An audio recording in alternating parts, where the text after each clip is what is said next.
self-destruct is through the point and it catches Violet. Back, you think we'll finish on 5 or 2, make it 3. Oh, rise for justice.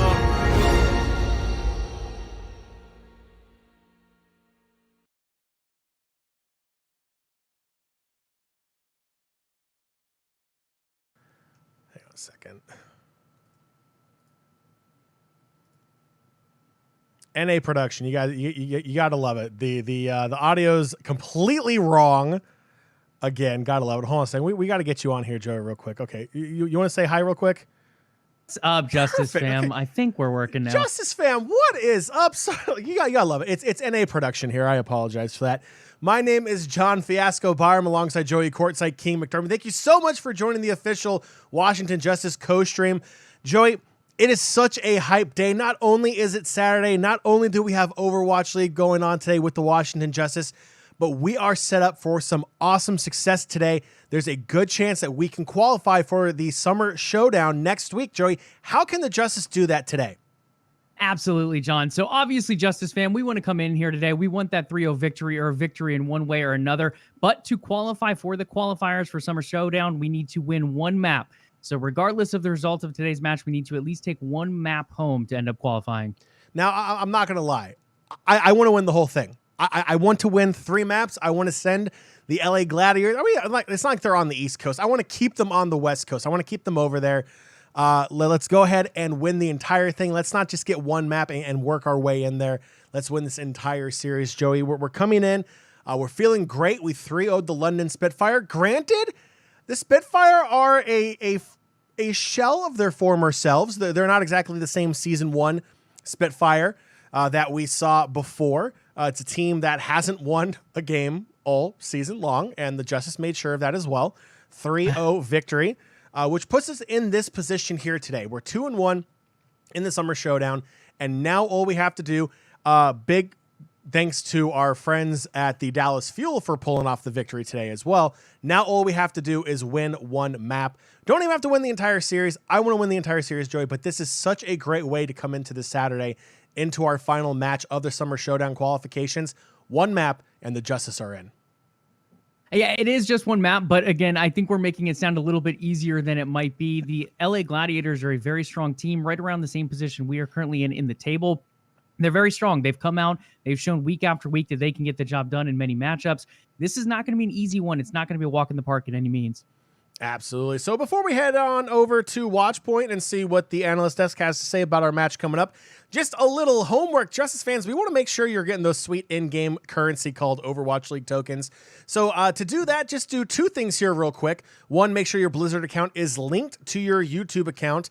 And number 2, unfortunately, they don't let drops happen here or earn tokens here on co-stream channels for whatever reason. So just open up a second tab in YouTube over there. Just go ahead and get the official stream going as well. Mute it. Slide back over here to hang out with the rest of the Justice fam and cheer the Justice on to a victory here. That way you can still earn that sweet in-game loot, and you can get those awesome Washington Justice skins as well if you don't already have them. So it's going to be really, really awesome. Make sure you do that as well, Joey. But today's matchup, you mentioned it. LA Gladiators, they're currently 8-3 overall in the entire season. They're 4th in the Eastern Division. You know, they are a very good team. They have a lot of great names on there. Birdring is one of them that comes to mind almost instantly. Very talented player. This is going to be one of those benchmarked moments for this Washington Justice team to see how this team is coming together, how they are coming together gameplay-wise, strategy-wise, communication-wise, and chemistry-wise. This is going to be a benchmark game against a really tough team. Yeah, absolutely. Birdring's been around the league for a while now. Space is another veteran. Moth as well. A number of talented players, both on the veteran side as well as the younger rookie side coming in for this team. And as you said, John, again, we are very, very close in the rankings. When we look at the overall rankings for the full season, the LA Gladiators 4th in the West at 8-3. The Justice just below them at 5th at 7-4. The map difference in favor of the Gladiators as well looks like a +14 map differential to a +8. Then over to the summer, we're very even. We're actually both sitting at 2-1 in the Summer Showdown type of split of the season. On top of that, we're both sitting at a +3 map differential there as well. All right. So, yes, chat, if you are asking, we can see chat. We are reading everything here. We were actually chuckling here a little bit about what LG Genji X Hanzo was saying here prior to the stream going live. I hope the Justice wins for 2 reasons. One being that they're my favorite team, and second thing is I don't want the shock in. We are 100% behind that as well. Super, super cool there. We're going to go ahead and throw it over to Watchpoint real quick. They are breaking down today's matchup, and let's see what the analysts have to say. Gladiators have not clinched their spot yet. As you saw, they have the exact same record. Whoever wins is going to clinch their spot. Well, they 100%. Oh, so it's more Gladiators are in and Washington just needs to hold their own. Ah, okay. Sorry, there we are. Well, then I got it wrong in that case. Yeah, I missed it as well. It's fine, guys. We're learning together. But talking about the match with Washington versus the Gladiators, I think Washington are a team that, as you said, they want to pride themselves on being able to react and play everything against their opponents.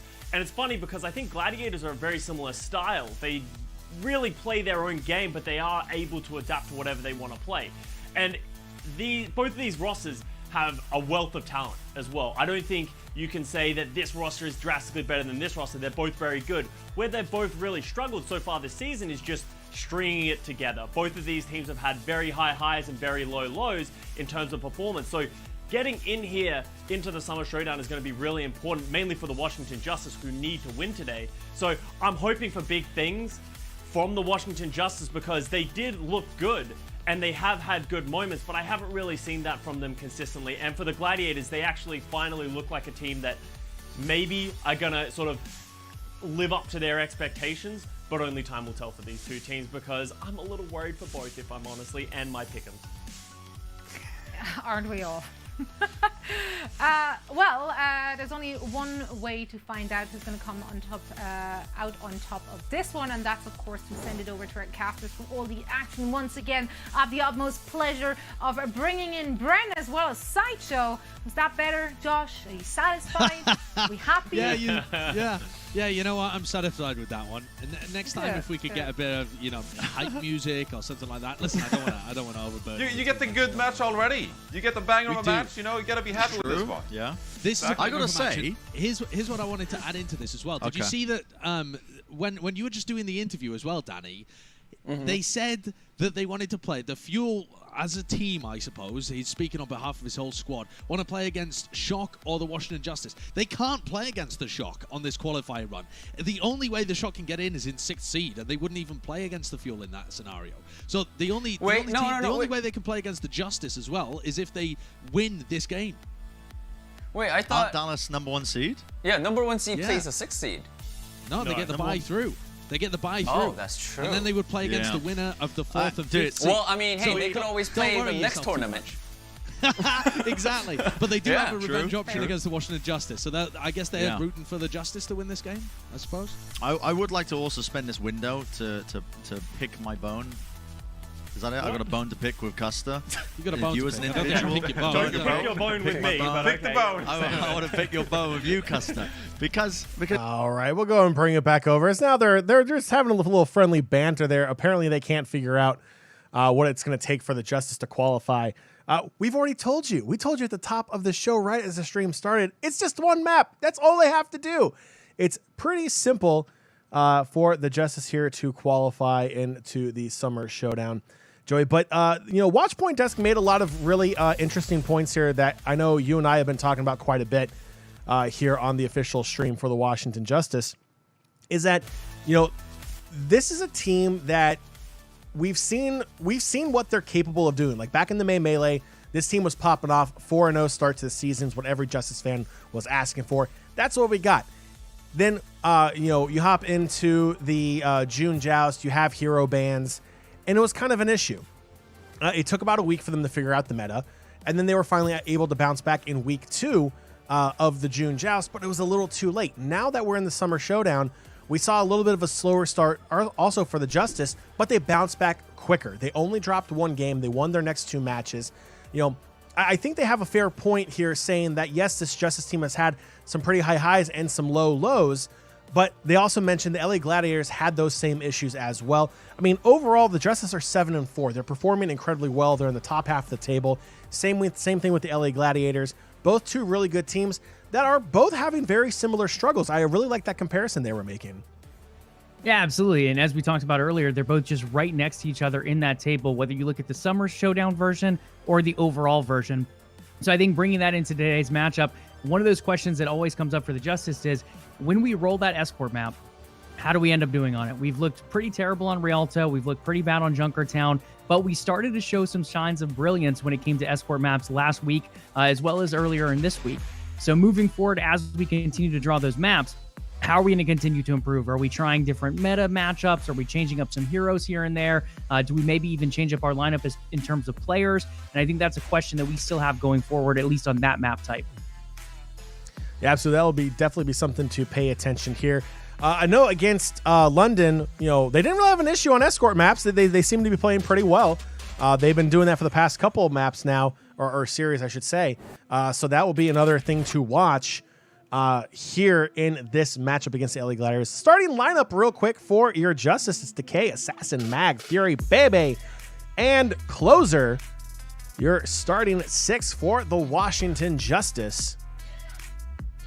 And chat's starting to talk about it as well, and it's got to be Fury. I mean, you look at when these hero bans came into place at the end of May, beginning of June, one of the big questions is, how are they going to adjust? And there was a shaky week in there. We didn't look so hot. Then we eventually turned it around to finish pretty strong in June. Now, the big things we took out of that, Assassin on Echo is phenomenal. His Echo has been a game changer. Moving into July, it's even looked very good as well. And then Fury on Sigma. Fury's Sigma, his ability to play around Sigma's ult has been phenomenal, both in choke points as well as outside of choke points. Finding ways to throw the rock to clear doorways. He utilizes that full kit to its full potential, and it's really helped the Justice move forward. Birdring, Mirror, Muse, Space, Shoot, and Moth, the starting 6 for the LA Gladiators. Here today, again, Birdring, that name coming up once again, has been in this league. Feels like since day one. Long yeah, if I remember correctly, Birdring made his name on the London Spitfire in Season 1 when they went on to be champions, correct? Yeah, back when the Spitfire could win a game. Look at that. It's crazy how years go by and then the Spitfire just drop off the face of Overwatch League, it feels like. Nepal, Hanamura, Hollywood, Gibraltar, and Busan. All 5 maps for today.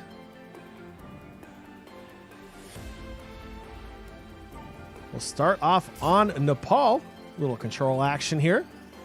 Justice fans, yes, again, we can't see your chat. Feel free to send us messages throughout the show. We'll be more than happy to read those. Give us your own breakdown. If there's something that you want to point out here in-game, feel free to put in there. We'll get your opinions out there. All armchair analysts welcome. All fans welcome as well. As we head in-game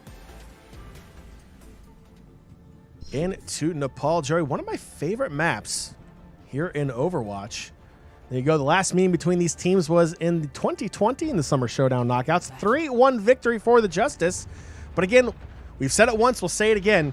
It's a whole new roster for the Justice. It's really hard to take these stats for what it is other than just historical moments for the Justice. But it makes you feel a little bit good.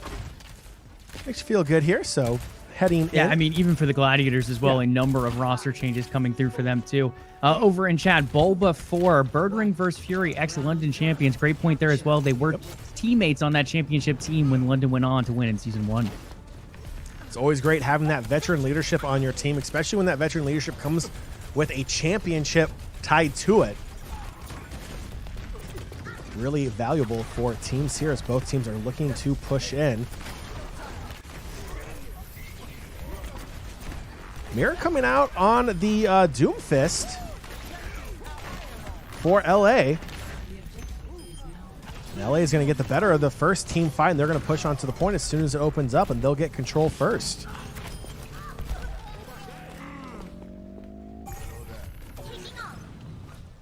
Yeah, pretty safe cap coming out there from LA. You just see the Diva sitting on point, gets it nice and easily while the rest of the team pushes the Justice back toward their spawn. Not too much in favor of the Justice there, with the exception of Mag being at 77% on that Reinhardt ult, the closest ultimate available for the Justice. Yeah, and I like the move from Decay here. Moving off the Symmetric, going to the Reaper. We've seen many amazing Death Blossoms from Decay on his Reaper.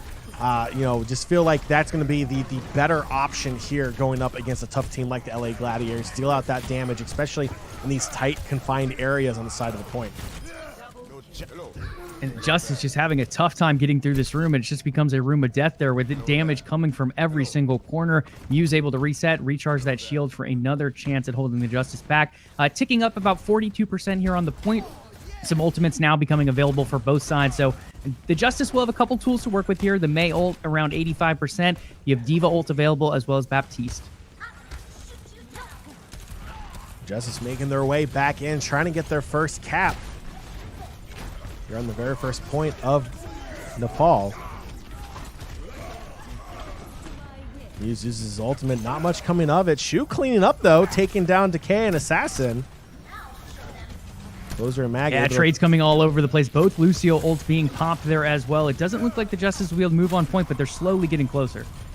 And Mag accidentally falls off the side of the point, maybe on purpose to kind of reset there since the team was a little bit staggered.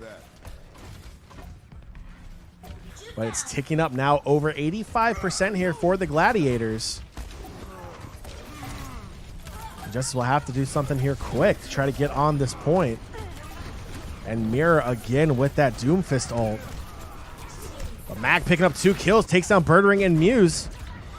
But it won't be enough. It's a clean 100-0 in favor of the LA Gladiators here on the first point. Enjoy that. I mean, that was a very impressive hold by the Gladiators. I mean, the Justice struggled to make entry into that into the initial area. Then once they were able to get in there, just the Gladiators swarmed all over on top of them and killed them and pushed them right back. They hardly touched the point. Yeah, that's a really tough point to play, and historically, I believe the Justice have struggled on that particular point on this map. This one, however, is one that has typically gone in favor of the Justice from what we've seen. You mentioned Decay's Reaper earlier. It did phenomenally on this point. It looks like he will start out with Symmetra. That could be just use the teleporter, or maybe he will stick to it. We'll have to see once we count down here. But his Reaper on this map has been phenomenal so far, as has Fury's Diva. All right, both teams moving in quickly towards the point. Again, it's an identical matchup except for Assassin being on Mei and Mirror being on Doomfist. And again, it's the Gladiators with the upper hand at the moment, getting closer to the point first, holding the Justice there in the top left side of the map. The teleporter is down from Birdring. That will give at least one player a chance to go onto the point. That's exactly what they're going to do. Same thing we saw on the first point here. One player will drop back to cap that point, and the rest of the team is going to be playing defense, allowing that cap to complete. Yeah, really good Mei wall coming out there from Assassin to break things up and really force the Gladiators to make a little bit of a move here.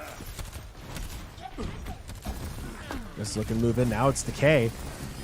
Taking out the teleport, and the Justice are moving on to the point, and they have their first cap, only 14%. Gone for the Gladiators, and the Justice are in business. And it looks like they're going to mirror the same defense for the most part. Obviously, it can't be exactly mirrored with different sides of the map, adding different elements to this particular point. But they're going to, for the most part, go to the high ground here, look to poke down a little bit, lay down that damage before the Gladiators engage. Mag's ultimate catching 2. And Decay now, it's Assassin picking up the double kill as well, and that's going to be a nice team fight win for the Justice. That'll allow them to hold on to the point a little bit longer. Assassin popping off on that Mei.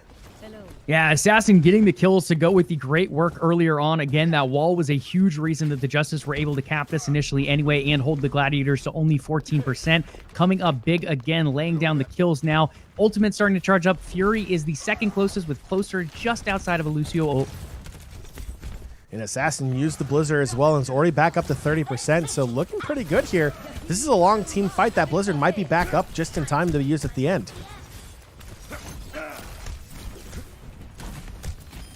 So far, the Justice able to hold on, ticking closer to 60% now. Decay picking up a double kill as well. Muse and Mirror dropping down.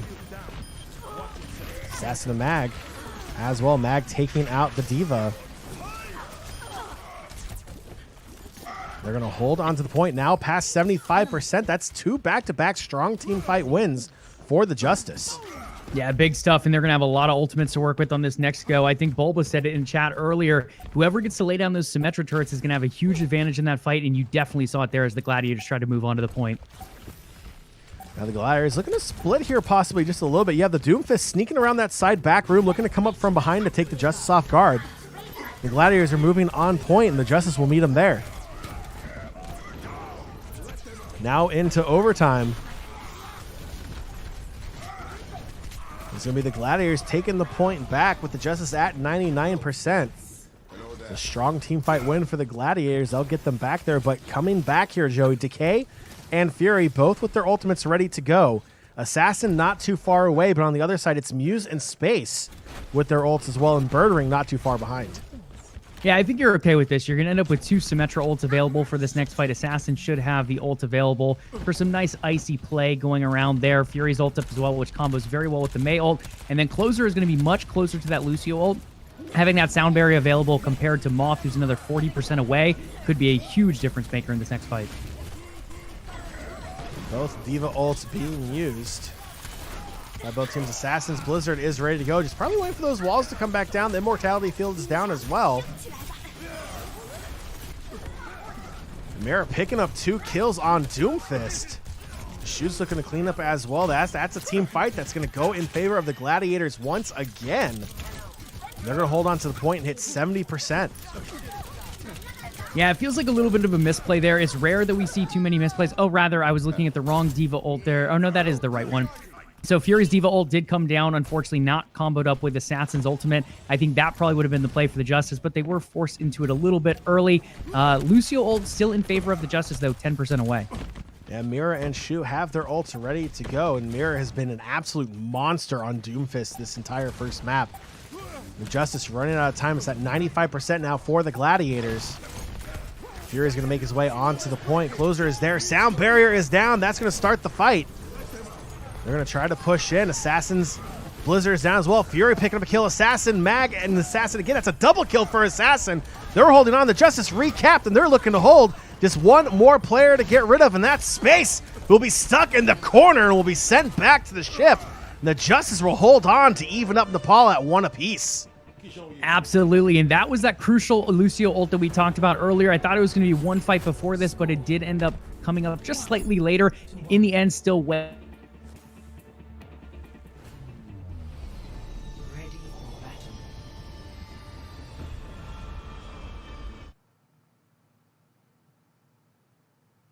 ahead of what the Gladiators had.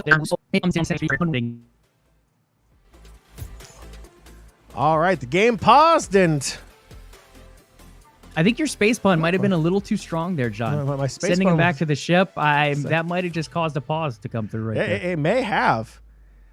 Game is paused. Yeah, well, we're sitting here just as clueless as everyone else. They haven't told us, you know. I would love to have that kind of inside information from Blizzard of what's going on these game pauses, but doesn't look like it's anything too serious. All the players are still at their computers. So it may just be a connection issue. Who knows, Joey? It could be a ping issue. I mean, it's East Coast playing West Coast. You never know. Absolutely. I mean, typically in this situation, you can see someone in the background of a camera doing something, whether it's like a peripheral move. In this particular case, though, yeah, no real hints being given to us, at least. All right, so let's go and break down Nepal here a little bit so far. It's tied at 1 apiece. It's one more point to decide who takes map 1. You know, obviously, the first point inside the Sanctuary was not good. It was a 100-0 in favor of the Gladiators. But that second point, though, and chat is 100% correct on this, and I'm glad they brought it up because we're going to bring it up also. Assassin on Mei, as much as Mei gets hate as a character and her play style, when she is played right and comboed with other ultimates and other skilled players, she is just as dirty as anybody else in this game. And when you have someone amazing like Assassin right behind her, controlling her, you saw exactly what can happen there. That Lucio ult into that Blizzard really helped set that last team fight in to win the point back, get that first point on the scoreboard for the Justice, tied up at 1. Now we go to that critical third point once this game pause finally finishes. But that's the way you bounce back after being 100-0'd on the first point here in Nepal.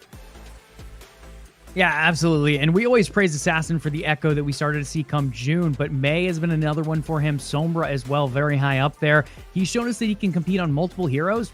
And in this one in particular, sure, the May damage wasn't coming out a ton early on, but the wall was so crucial to recap that point, or I guess to initially cap that point rather for the Justice. And then eventually the next team fight, you see the damage start to get laid down. I believe he picked up 3 of the kills as well. So just continuing to show us that he has a widening hero pool out there, able to deliver time and time again. And on this control map, those May walls in particular have been quite phenomenal, and they really help get the job done there on the second point. And the pause has come to an end. Still no clue why it was paused, but it doesn't matter now. We are back in Nepal. We're back on the final point. And the Justice have a chance here to take map 1. There's one more point to do it. Winner takes map 1. 4, 3, 2, 1. Boy, can you imagine if the Justice are able just to clinch their spot in the Summer Showdown on map 1? That would set you up feeling great. Take a lot of pressure off of you here for the rest of the series. Yeah, I think it'd be nice to get the pressure off. But again, as we've seen, I believe it was Bebe's interview last week where he came out and said, hey, look, we just want to be the best. We don't care who we're beating. It doesn't necessarily come down to what team we're facing every week. We just want to be the best in the league. So that hungry mentality, regardless if they take this first map or not, they're definitely going to go with that mentality to win it all. Jeez, and everyone's popping off. Once again, Assassin sticking with May and just absolutely devastating this Gladiators team. Mira had no chance on Doomfist to do anything, but Assassin, my goodness. I mean, Assassin has been playing out of his mind all year long. Like, it just feels like we're so spoiled here as Justice fans with all these amazing players on our roster. Oh, for real. And I mean, rookies coming in, like Mag has stepped up huge. His Winston, arguably the best in the league. You look at Assassin, his Echo, very highly rated. Now his May and Sombra, also very highly rated. So between rookies, I mean, we're just looking so phenomenal. And then the veteran talent on this team as well. Justice moving around the point, making sure the Gladiators take as much time as possible to try to get back onto this point. Shu with his ultimate up. Already starting to near 50%. And John, so many ultimates are going to be available for this next fight. You have Decay on Symmetra, 95%. Assassin already got the ult available on May. A number of other ults very close as well for the Justice. Bebe utilizes his ult as well. Fury and Decay picking up kills as well. Assassin and Mag joining the kill party. 4 are down. Now 5 are down as Mag's starting to clean up on Reinhardt and Joey. Can you believe the Overwatch community and the analysts have the nerve to say that Mag struggles to play Reinhardt? Look at that last play. He is absolutely slapping the Gladiators around with a hammer of justice. You know, I always say, like, in these competitive events, sure, talk crap about me kind of thing. Like, go ahead and tell me why I'm bad at something. It gives you more motivation. It feeds the need to get better. And we see it here from Mag. Yes, he's had some weaker Reinhardt weeks. It's obviously not the powerfulness of his Winston that we've seen time and time again. But coming out here, proving he can get the job done on Reinhardt. He still has his ultimate available here.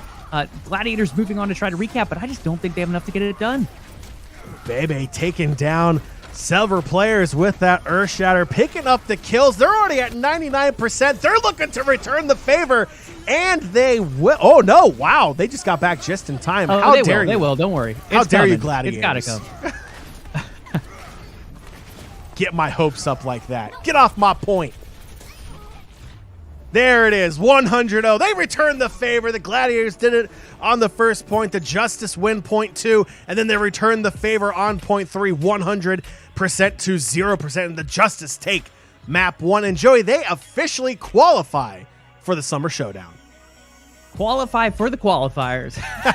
Yeah. You gotta love it how these are all set up. But yes, look at these smiles coming around. Not only did they win a map, not only did they win a map against a good team, but that is the qualifying map that moves them into those qualifiers, so they will play on Sunday. And on top of that, now that pressure is off, John, the pressure you talked about, they still want to go for it and win this game. They would love a 3-0 here as well, but now that added pressure not there anymore. Absolutely. And there we see a little bit of Pre there in the background in Closer's camera there, maybe fixing some things for Closer before the next go around. But again, Assassin rightfully being highlighted here. Oh, I'm sorry, that's Decay being highlighted here right now. I mean, that was just such an amazing play here The Overwatch League is from brought to you by the T-Mobile, Justice. Just America's absolutely fantastic. That's exactly what you want to see. Again, point 1 going in favor of the Gladiators, point 2, and point 3 going in favor of the Justice. And Joey, you know,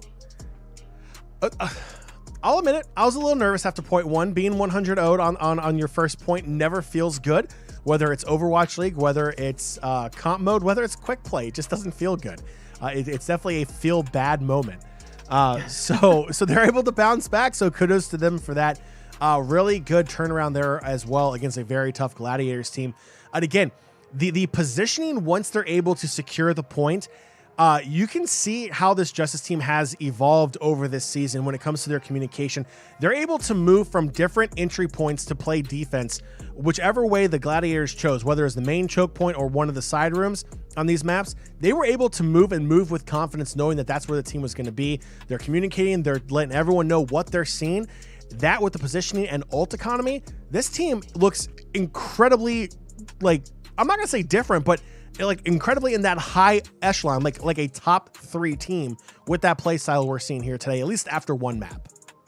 Yeah, absolutely. Some really good strafing there to get in defensive position. And you mentioned it slightly, the ultimate economy as well. This is one thing the Justice have done very good all season long. When you look at a lot of other teams, when they get pushed up against a wall, maybe they're about to lose a control point, maybe they're about to be pushed off of a certain area for a capture, and they end up popping their ultimates almost nervously. The Justice just don't do that. It is very rare for us to pop nervous ultimates, and a number of the times, even when we go for the retake, we won't pop everything. We'll hold 2 or 3 available for a defense, or maybe we don't capture on that first run and we have them available for that second run.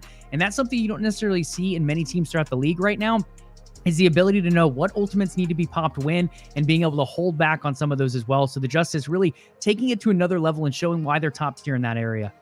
Yeah, absolutely. And Joey, again, just the play of Assassin on May. I know they highlighted it here a little bit towards the end of the first map, but I feel like we can't sing his praises enough here with his play on May. Normally, it's Decay that we're talking about when it comes to DPS players.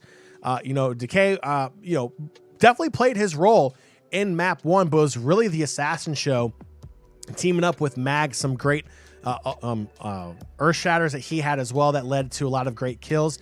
But like you were mentioning, when you're able to team a Blizzard up with a Diva ult or with a Reaper ult or with a sound barrier as well, that really gives you that confidence as another player to go in knowing that, hey, their players are going to slow down and freeze in place. Plus I have bonus health for when they come out. We're set up for success. Even if we don't have another damage ult to be used at that moment, still set up for success. That's exactly what they did. And really, Assassin's kind of leading the way here after map 1. Yeah, Assassin looked very good, and I think we have to mention Decay here as well. We criticized some of his Symmetra play last week, so far against the Spitfire this week, and at least through one map against the LA Gladiators. I feel like his Symmetra has greatly improved. Part of it is just getting those flanking positions, using that teleporter not only to move out of spawn quickly, but finding ways to use it in flanking opportunities as well. It almost makes Symmetra into a tracer with a beam, and it's been working very, very well for Decay. On top of that, I feel like he's got his turrets set up a lot quicker than he did in previous matchups. So again, London Spitfire, LA Gladiators, seeing that improvement, not only for Assassin continuing to develop that pool of heroes, but for Decay also getting better on Symmetra as well. Yeah, absolutely. I think my big question here going into the second map is I want to know if the Gladiators are going to stick with this Doomfist comp that they have going currently, because it definitely is not working for them. Maybe it worked a little bit on the first point as kind of like a surprise pick, but on point 2 and 3, I mean, Mirror kind of really disappeared playing on that Doomfist. It was not his best play, and it definitely wasn't working. And I think chat even made a point, playing a Doomfist into, let me scroll back up here and check, because it was a very good point. Probably here. May and Symmetra, because that combo against May Doomfist and Symmetra is not easy. I mean, you're what are you gonna do? Like, it's tough to do anything that you want a competent Doomfist player to do when you're going up against those two heroes. So it's just such an interesting pick going into that comp. So I'm actually really curious to see if they'll stick with that. Yeah, I mean, Mir as a player typically plays a lot of Doomfist, and sometimes you see substitutions back and forth with him and Kevster. depending if that Doomfist is viable on a map or against a certain team. So we could see Mirror even be switched out completely here, depending what kind of changes the Gladiators want to make before map 2. And I just love this. They just put up a Reinhardt statue between Mag and Muse here, and everything's in favor of Mag except for stuns per Earth Shatter. It's 1.4 to 1.5. What absolutely drives me insane is how 1 week the analysts in Overwatch League can be like, oh yeah, you know what? I don't want to see him on Reinhardt. I want to see him on Winston. That's what he's known for. That's what he excels at. And then they have, the guts to come up here and put a stat up there like that. I'm like, oh yeah, in all the qualifying games, he's one of the better Reinhardts also. Drives me up a wall. Skewed for Moth and Tuba. Yeah, a couple changes. Kevster came in Closer as well in place of Birdring. And then Tuba in place of Closer. Yeah, we saw that yesterday on Eichenwald. Tuba doing a pretty good job coming out and playing Brigitte. I think that's probably what he'll play here on Hanamura as well. So everyone start tooting your tuba horn. Tuba is back in it as we head on over to Hanamura. Joey, this is the same Hanamura where that 6-minute hold on defense. I'm going to ask one small favor. Let's not have to do that this time. That was very stressful. So, but if need be, we'll do it again. That's fine. But for my own personal stress level. Yeah, this will be an interesting one. And I like Tuba coming in. He got some experience yesterday against the Spitfire when they went up 2-0. Now getting some more experience here in that support role as well. So showing that he can be one of those flex players able to play both DPS as well as support. Who knows, maybe one day we see him on a tank as well. But coming through, being clutch as a flex player for the Justice. Now getting another opportunity here up against the LA Gladiators on Hanamura. Bulba4 called it in chat. So far, if they stick to what they have, it's Brig time, baby. 2 Brigs on the map for Tuba and Skewed. Yeah, I had a feeling, because if you're going to bring in Tuba, I mean, one of the things he got a lot of experience on was playing Brig back in the GOATS meta.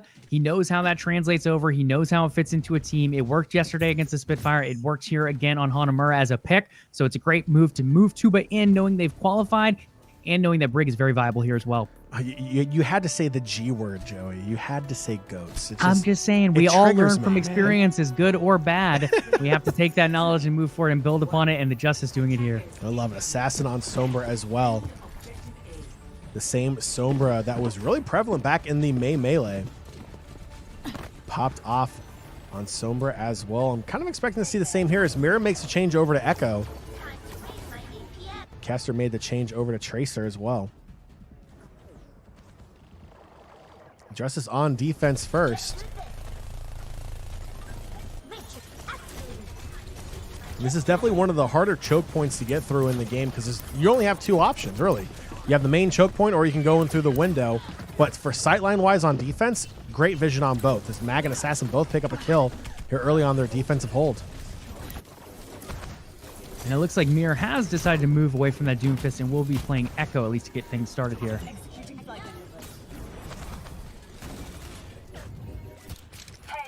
So far, so good. Looks like Space is going back. We'll switch. Nope, he thought about it. Maybe, maybe not. Going back to Devo.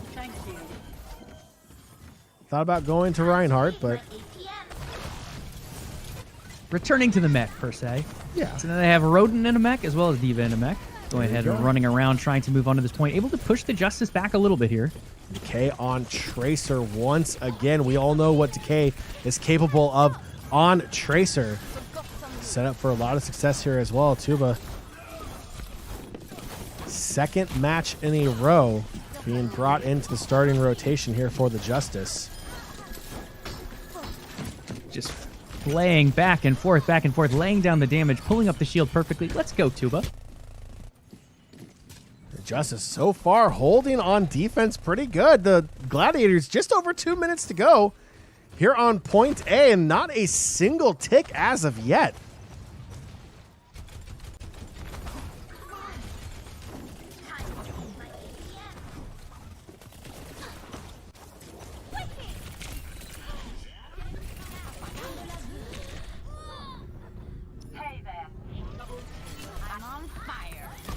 Now the Gladiators make the push on Fury, dropping back on defense, picks up the double kill, taking down Shu and Skewed. Now 2 other players for the Gladiators. We'll just go ahead and reset as they are staggered. They'll go ahead and reset for another push. But again, strong defense from the Justice. Yeah, a little bit of an aerial dogfight coming out there as well between Fury and Mirror's Echo dancing around up on top, able to finally get the kill in the end with an assist from BK. Yeah, and Bulba's bringing up the BM for Mag. You know, if standing over your opponent after you got the better of him is BM, then let it be. Let Twitter be mad. Mag's just asserting his dominance. That's all he's doing. Yeah, I mean, if the analysts are going to make fun of his Reinhardt, may as well pull out another hero that we haven't seen him play too much on and be able to show things as well. I love it. They like to pick on Mag. They'll call him Rookie of the Year, contender 1 week, and they'll be like, oh, well, I question his choice of hero selection. Give me a break. Yeah, I mean, you got to stretch it a little bit if you can't find too much to criticize, which in Mag's case, he's just been phenomenal so far this season. The Justice looking phenomenal on this first point so far as well, holding them down, not able to get a first tick yet, getting close, but not able just yet. And the first tick still won't come for the Gladiators. The defense from the Justice on a whole different level, really pushing them the distance. Now under 20 seconds left for the Gladiators. They're making a last-second push. Transcendence is out. Okay, with that pulse bomb ready to go, just waiting to use it. And there it is, puts it down. Gets the damage down, can't pick up any kills though. That should help out on the last team fight. 2 already down for the Gladiators. They're in overtime, they have a tick. They have 2 ticks. They'll probably go ahead and get all of point A. They will, and the Justice will have to set up shop here on point B. It's a pretty good hold. Wow, we are not making it easy. No, Fury's definitely making things a little difficult for him, but hey, now they have under 3 minutes to take point B. You guys be happy with that. You're not in for a 6-7 minute hold anymore. It's going to be an under 3 minute hold here on point B. This is a tougher point to take on the attack, so the Justice definitely have the upper hand here. And if they can mimic that defense we saw on point A, I'm feeling pretty good here on B. Yeah, absolutely. The thing to look at is ultimates, though. Space getting close at about 90% for that Diva ult. Muse about 80% right now as well, and Brigitte getting close too. Tracer already up with that Pulse Bomb. On the side of the Justice, a few right around 75% with Assassin's ult available on Sombra.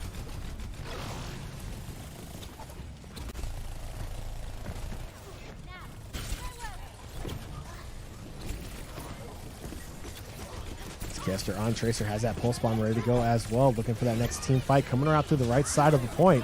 Making his way up the stairs, thought about using it. And Fury picking up 2 on the Diva ult, taking down Shu in space. That's a big trade there as Fury does fall in that fight too, but able to pick up this 2 is going to keep control maintained by the Justice here.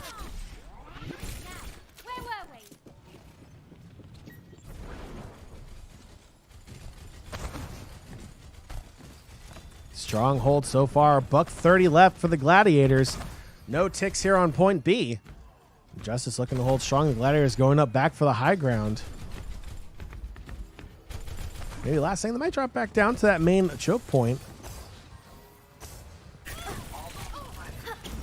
Moving into the next fight, it looks like Space will have the Diva ult up for the side of LA Gladiators. They're also going to have a Zenyatta ult to work with here shortly. On the side of the Justice, getting close on Mag's Wrecking Ball ult. Decay will have that Pulse Bomb available, as will Tuba with the Rally. 60 seconds. Under a minute to go, and the Gladiators trying to make a last-second push. Fury taking down Mirror already. They're going to be down 1 DPS, and Kevster taking a lot of damage as well. Assassin taking down Skewed. That's a great kill there, taking down one of their backline healers. Yeah, a little bit of a desperation Zenyatta ult coming out there to help them back up. Not really able to utilize it the way the Gladiators wanted to, but they're going to have a couple ults available now. Kevster getting very close on that Tracer Pulse Bomb. And Decay, Mag, and soon to be Bebe with their ults. Assassin getting close as well. The Justice are going to have a great chance to hold here. Under 20 seconds for the Gladiators. Decay just stalking his prey from behind with that pulse bomb. Drops it down, gets the kill on Skewed. That's going to stagger the Gladiators some more. Decay causing a lot of problems. We're into overtime now. The Gladiators down to their last chance. The Diva ult on point doesn't get anyone. The Justice will hold strong on point B. All they'll have to get is point A and 1 tick of point B to take Hanamura. But what another great example of how well this team plays defense, is able to control these team fights. Absolutely. And just to mention it, because we mentioned the other Zenyatta ult from the side of the LA Gladiators, Bebe's ult there was huge. We saw that Diva Bomb coming in. That mech could have done a lot of damage, but in the end, Bebe able to easily negotiate that damage, saying, hey, I don't want to take any of it. Sends it right back with a beautiful played Zenyatta ult and a nice defensive hold once again on the second point on Hanamura.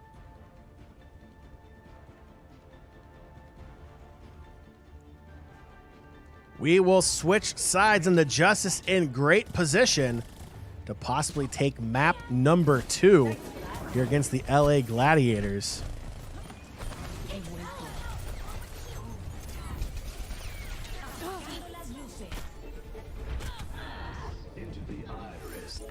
Assassin again. We've said it before, we'll say it again. Assassin on Sombra, at least for me, Joey, that's one of my favorite pairings. Assassin on Sombra, he uses that EMP so well, and when you're able to hold on to that EMP and use it in those critical moments in team fights like we just saw from that replay, it's a massive game changer. It literally like makes the other player completely worthless. You catch 2, 3, 4, 5, maybe you get to hit the Holy Grail and get the whole team in your EMP. That is such a massive game changer, and Assassin's just really popping off this series so far. Absolutely. Assassin looking good. Decay on that pick as well. Chat mentioned it too. That was a huge pick because it did stagger them coming back, as we mentioned during the stream. But yeah, a couple other good plays coming out across this Justice lineup. Everyone really in tune at the moment. We'll see how that now translates over to attack, as we did see Tuba come out on Lucio, now switching back to Brigida. Tag on Wrecking Ball, really causing some issues as well. Justice already starting to get some movement there on point A, causing the Gladiators to scramble around and forcing them all over. The Gladiators are trying to respond, and they're really having a hard time doing it. Yeah, I'll be honest, chat. I hate playing against Wrecking Ball, and Mag is showing exactly why I hate to play against this hero. Just continuing to roll around, continuing to disrupt. Whether he gets on point or not, he just continues to make the defense have to adjust and move around to really deal with him. The Justice are going to go ahead and go back and reset. Wait for a full 6-man push. I'll let the Gladiators reset as well on defense. Just under 3 minutes to go in the time bank for the Justice here on point A.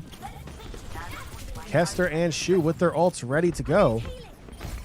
The Justice will have some ults as well, but it might come a little bit later in the next team fight. Bebe the only one there. Assassin quickly getting some percentage points there as well, and Assassin has the EMP ready to go. Yeah, and that's the key here. You either play for a pick or you wait till some of these ultimates come out. It looks like the ultimates are now up. Mag gonna drop his, then Zenyatta popping the ult as well, coming out here for Bebe. 2 on the pulse bomb. Mag cleaning up as well. Bebe taking down space. With these next 2 on point, it should be enough to take point A. The Gladiators got absolutely blindsided, but it's Decay again with the pulse bomb. Fantastic. Yeah, and that's huge right there. Absolutely coming out and getting the job done. Again, you need a pick or you need to wait till your ultimates are available. They waited for that ult economy to come up. They had a couple to work with. You saw them pop them there. Easily move on to point A and get the clean capture. A lot of time left in the bank to work with here, about 4.5. And we see this pulse bomb once again, taking out Muse and Kevster. Again, Decay coming up clutch with that pulse bomb. So now the Justice just have to get the first tick. Just 33% needed here on point B, and map 2 will be theirs.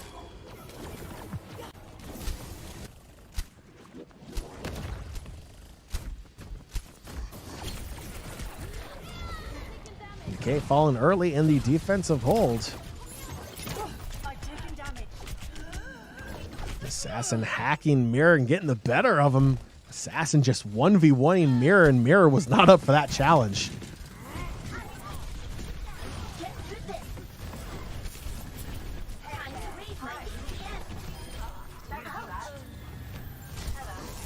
Yeah, this is going to be a little bit interesting here for a bit. We do have a couple ultimates available for the Justice, but the side of the Gladiators, almost every one of their ultimates up, only one left to go, and it's a 75% for Kevster on that Tracer ult. So they're going to have to find a way either to push in and force some of those ults to be used or find some good picks before moving in. Again, similar situation to A, except a lot more ultimates to work with for the LA Gladiators at the moment. A lot of fighting taking place outside of the point. The Justice now regrouping, looking for a push on the high ground to the right side of the point. Really nice defensive setup here coming out from the Gladiators as well. Staggered on all different levels of point A here. It does look like the Justice will go high ground and then look to possibly drop down here. Okay, getting a lot of good damage down, de-meching space as well.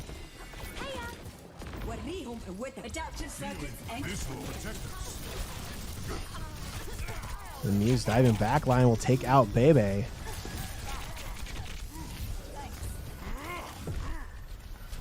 And Muse and Shu holding on to their ults, waiting for that next massive team fight to use them both. Assassin and Decay with their ults ready to go. Mag just 4% away.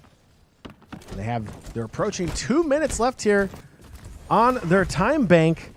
And Joey, Mirror has switched over to everyone's favorite character in this game. And I say that very sarcastically. Mirror has gone to Torbjorn. Big Sombra ult coming out there from Assassin. Let's see if the Justice can capitalize on it. That was a massive, massive EMP. They're trying their best, but unfortunately, it's looking like it might be going the other way. Kevster, Muse, and Skewed both picking up 3 kills. Kevster demeching Fury as well. Fury's not going to last too much longer, and that's going to be a fight going in favor of the Gladiators on the whole. Just over $130 left on the push here on point B. Yeah, that's a tough one to lose there for the Justice. Looking at the ult economy, Decay does have that Tracer Pulse Bomb available. Bebe getting very close as well, about 92% now on that Ana. Looking over to the other side, the Gladiators do have a Winston ult, a Diva ult, and a Brigitte ult available. So the Gladiators definitely looking good in terms of ultimates at the moment. 110 left to go, and the Justice need to at least hit a first tick. The Justice are grouping up. 105 to go.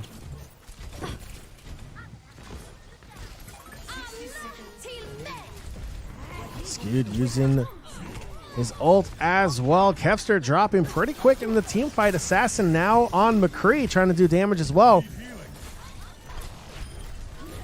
Decay's Pulse Bomb taking down Skewed. It's a fight that's going in favor of the Justice. Mag taking down space.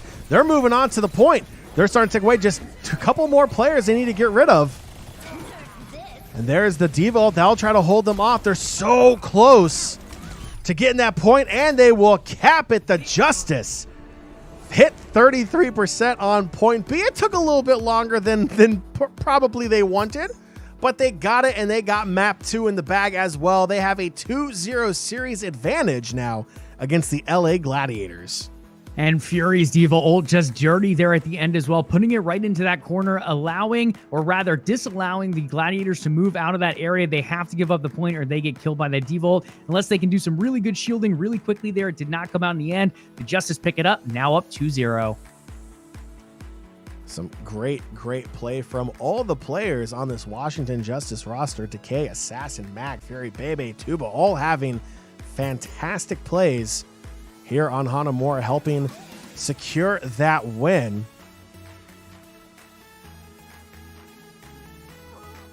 So we see that nice Diva Bomb picking up 2 kills on that team fight. Big heads-up play from Fury there, and now Tuba again making the most of his playtime. And he is absolutely crushing it. It's great to see Tuba in the lineup. You know, it was great when we saw him come in against the Spitfires. Great seeing him in the lineup here as well. I mean, it's tough because when you have a roster as stacked as like the Washington Justice have, everyone's fighting for playing time, and only 6 players can play at a time. So it's nice to see him back in there, and he's playing pretty well in the support role as well. Yeah, absolutely. Talented DPS, now talented support as well. If you look at these last couple matches from him, coming out, getting the job done. And again, that was a tough map. That was not an easy win on Hanamura for the Justice, but able to hold it together, find the last point capture, or rather the last tick in that final minute to get the job done there and take a second map. And really, that was the difference. There was about roughly a 1 minute difference between when the Gladiators capped point A and the Justice capped point A. That extra minute came in handy. Otherwise, that last fight may not have happened. The fight before that may have been the overtime fight, and then that may have been a hold. So their ability to quickly cap A sets them up for success on point B. That's exactly what we saw here. They used that extra minute to their advantage. They had their ults up. They were able to position themselves right for that team fight. They came in, they took care of business, and they got map number 2 in the bag, Joey. Coming up next, it's an escort map. I don't know how I feel. But actually, no, it's a hybrid map, right? Yeah, it's a hybrid. It's point, then push. Yes, it is Hollywood. Hollywood. Fun Yeah, we head to there. Hollywood next. And again, guys, just a reminder, this is a Gladiators team that is in the top 5, pushing toward that top 3 at the moment. I believe they have one of, if not the best map differential in the league right now as well, at around a plus 13 in the overall standings. So looking phenomenally so far this season. The Justice coming out, taking names so far through 2 maps. The second one, we had to try a little bit harder for, but in the end, getting the job done. Now, as you said, John, we head over to Hollywood. Historically, we have not looked the greatest on Hollywood. We typically, again, struggle on, it's not necessarily a true escort map here, but with that escort portion of the map, we seem to struggle here and there. So we'll see if we can get the job done here. The capture portion, not usually too difficult for us. But again, it's that pushing the cart that we've seemed to struggle. But we got better at it yesterday. We got better at it the week before. So those improvements are coming through. A couple changes to the compositions we're running on these style of maps. But also, I feel like the way we're approaching the escort part is getting different as well. Yeah, absolutely. And it was kind of funny watching the match before the Justice came on here, the Dallas Fuel matchup. They had the unfortunate draw of Junkertown, and the analysts were talking about how Junkertown statistically was the Fuel's worst map. Well, I mean, I think statistically speaking, it's the Justice's worst map also. I mean, I've never seen, I mean, that map alone, I just don't like it. But for the Justice, it's a map they definitely struggle on, even more than just being an escort map as well. And you bring up some really good points here.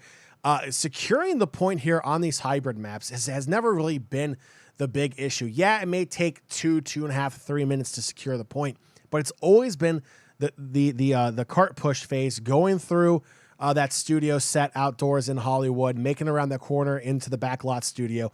That part has always been the toughest for this Justice team this year alone.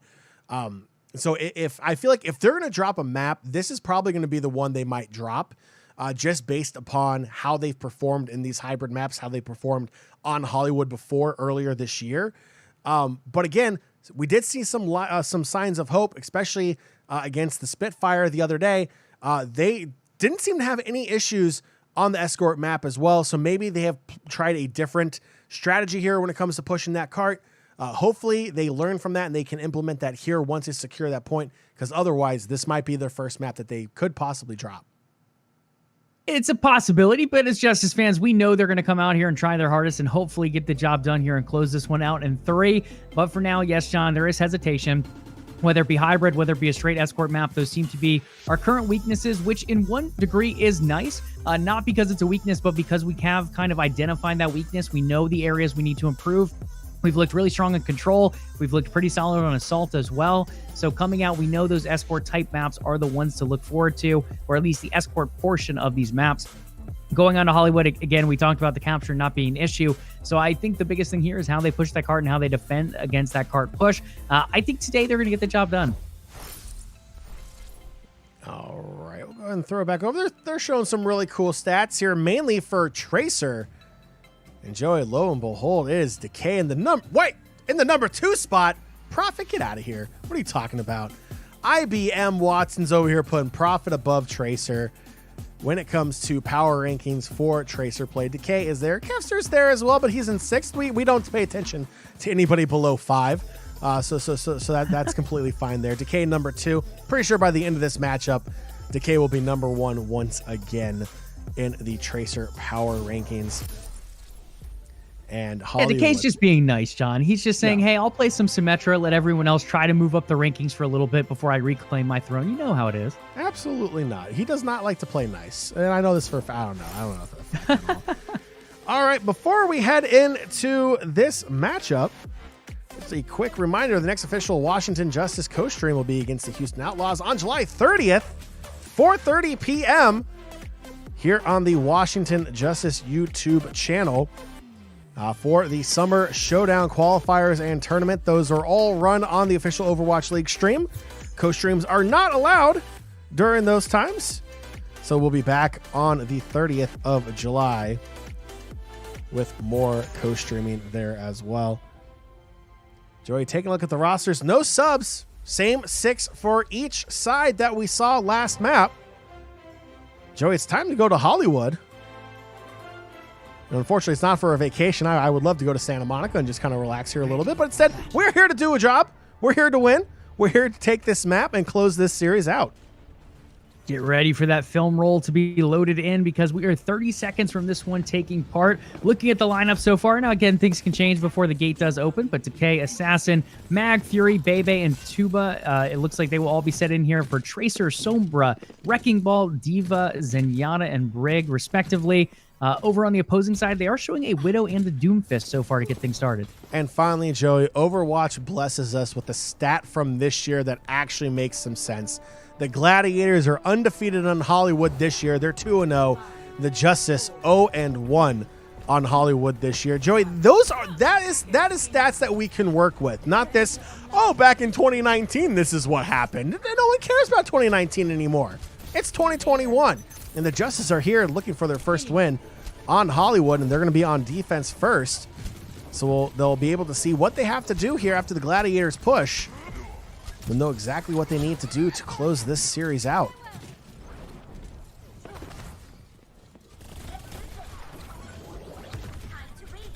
And to get things started, it looks like the Gladiators have already moved past the initial choke. At least some of the players have. We do have Diva trying to lay down some damage there in the back. A little bit more of a dive comp being run by the Gladiators here. The players are trying to move around, trying to separate the Justice here as they're being pushed back off the point. They haven't been able to get the first tick as of yet, but they are picking up kills. It's going to set them up for success here, and that's a major team win for the Gladiators. That's going to be point A. That's going to go right into the push phase here, and they're going to have quite a bit of time to do it. Just under 5.5 minutes to go. Unfortunately, that was just not a good defensive hold for the Justice. Yeah, Gladiators played this really well, but the initial hold at the gate is what kind of gets me here. A lot of teams struggle to get past that gate, and it feels like the Justice almost gave them a little bit of a free pass there. They were able to get in and kind of set up a little bit more effectively than some teams are on this map. Unfortunately, that did come back to bite the Justice, but they have another chance here as the pushing part of this map now begins. Bulba, I'm right there with you. I love it when they pull stats from years that make no sense to play it right now. I feel your pain 100% there. Drives me up a wall. Completely, because these rosters are so different from what they were back then. It's insane to me. Decay's Pulse Bomb, that doesn't really do anything there. He'll have to reset.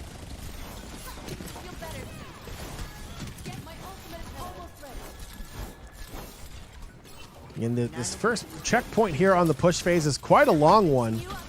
So the Justice have a chance to try to hold them here. They still just have over 4 minutes left in the push phase. In that time, big Assassin again.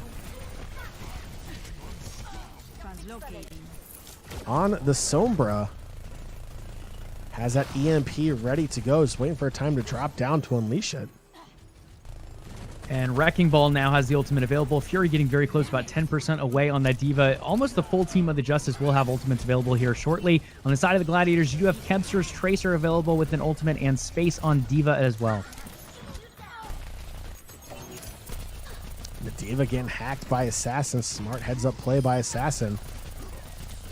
Yeah, we've mentioned Assassin's Ice Wall on May, John, but the hacks on Sombra have been phenomenal as well. Outside of that EMP, just really getting the job done with hacks. Whether he gets the kill or not, he's able to really hack in vital situations to either hold off ultimates or lay down some nice damage and push the other team back. Justice holding on to that high ground, making it incredibly difficult for the Gladiators to push.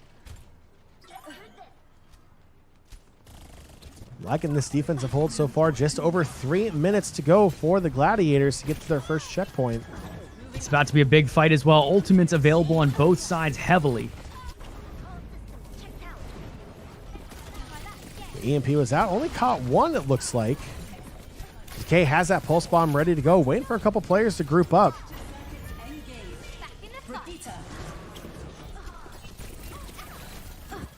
He sees him back behind the studio lot.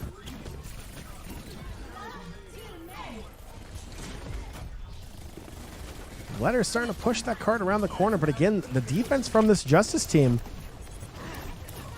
really holding back the Gladiators. It almost feels like the Gladiators are chasing the Justice, trying to find out where they're going to go to next to take this fight. That was a huge escape coming out there from Assassin, who looked like he was about to go down, but able to pull back and still defend this. Yeah, DK's Pulse Bomb taking down Shu, but it's Muse returning the favor on Assassin. The cart's going to continue to push. 4 players on the cart now, getting closer to that first checkpoint. They have 2 minutes to go, and they're not too far away. Okay, can we talk about how Takei has just chased the Ana all the way back to where the point was initially at? I mean, it's Takei doing Takei things. Cart's being pushed. Just under a meter to go for that first checkpoint. They'll probably get it. Big hack coming out. Assassin, Takei, Fury, all picking up kills. I take that back. They may not get it. That was a massive EMP leading into that team fight. And everyone's cleaning up. Yeah, Assassin very easily could be the MVP for today's series. Just through 2 maps looking phenomenal. Now on a 3rd map, getting some crucial EMPs and hacks down. Gladiators very close, but it's being pushed back now. 1 minute left to go.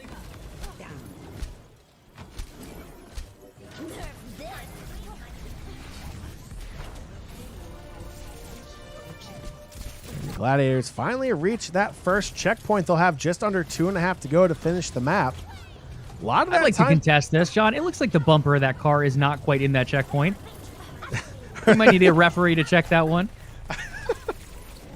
I don't think they have VAR in Overwatch League as of yet. I know. We might have to talk about that. Give them time up to throw a challenge flag here and find out what's going on. Car's making its way through the Gladiators. With under 2 minutes now to finish this map, and it's going to be tough. The Justice will have the spawn advantage. We'll also have the spawn advantage in favor of the Justice here. A couple ultimates available for both sides. On the side of the Justice, Tracer ultimate, Zenyatta ultimate, and it looks like Brigida's Rally is going to come out now. On the side of the Gladiators, almost every ultimate up as Brigida's just gets used. And now Mira duplicating Diva. Muse getting hacked while he's using his Primal Rage. Gotta love it. Muse still taking down Bebe. Mira taking down Tuba as well. The card's going to continue to push as the Justice just unable to hold. That Diva ult is there. That's going to take down Mag. They're trying their hardest to get back just to delay this as much as possible. Tuba even switching over to Lucio to try to help out. The Justice are staggered. It's not going to recipe for success. For the Justice, unfortunately, with Fury dropping down, that will do it. They'll complete the push with 53 seconds to go. The Justice now know they got to go the distance if they want to close it out in 3. They'd like to do it with a bigger time bank than just 53 seconds remaining. Yeah, absolutely. These are some of our toughest maps. We've seen it time and time again. When it comes to this escort portion of maps, whether it be defending, whether it be attacking, it seems to be a struggle for us. We have improved week over week, so we'll see how they now look switching over to the attacking side here on Hollywood. Defense-wise, it wasn't bad. They did give up that first point pretty quickly. In the end, able to shave off a lot of time there, moving between point 1 and 2 on the escort portion. In the end, the Gladiators do get that final cap with about 53 seconds left in that time bank. See, look at that replay. Look at that bumper. I'm telling you, Justice fam, I think we need a referee to take a look at that. They do end up getting credit for it, though, and in the end, it does push forward. They are able to get that 3rd cap, and now we're going to switch on over to the Justice on attack. John, do you think today is going to be a great day for the Justice, not only to capture this point, but to escort the vehicle as well? God, I hope so. It is so tough. I mean, when it comes to escort maps and hybrid maps, it's just that push phase just... It's terrifying. I mean, obviously, there's the whole meme of C9, you know, being in overtime. Like, if you take a step off the cart for a second, you can end up losing. There's that whole meme as well. But, you know, it's just one of those things where it's like, I don't know, like, my anxiety levels go up on escort and hybrid maps for whatever reason, and I think it's solely linked to that cart push phase. And I don't know, it's tough. I'm hoping, fingers crossed, the Justice have it figured out. But first, I'll have to take point A. Let's do that first, and then let my anxiety raise up after that. Absolutely, one step at a time. So far, a nice little push there as they do end up taking that high ground. Mag continuing to roll back and forth a little bit. Assassin taking some damage, but they're starting to move on point. And Bulba, just to answer your question, he started map 1, Birdring did, but was subbed out for map 2, and so far here in map 3.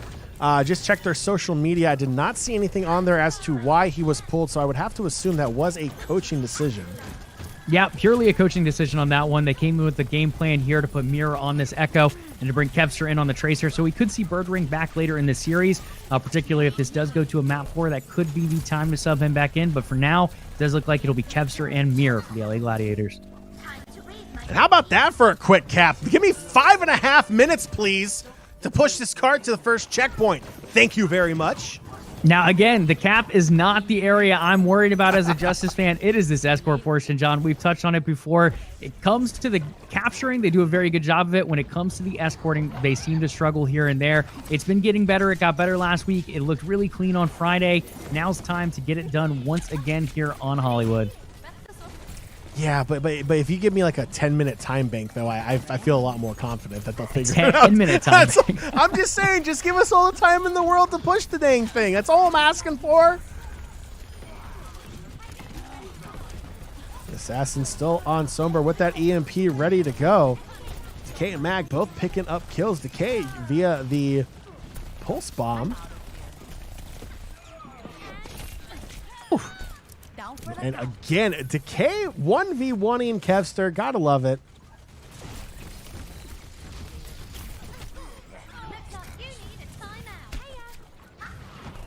That cart's continuing to push Joey. I mean, my anxiety levels feel pretty good right now. We're pushing this cart pretty good. I like it. Yeah, so far so good. Getting close to that second checkpoint. If they can continue this forward, we are looking quite good at the moment on the escort portion. Again, seeing those improvements week over week. Still showing here. It's still very early on, about 4 minutes left, right near the second point. So if they can keep this momentum going, they are looking very, very good to finish this one off.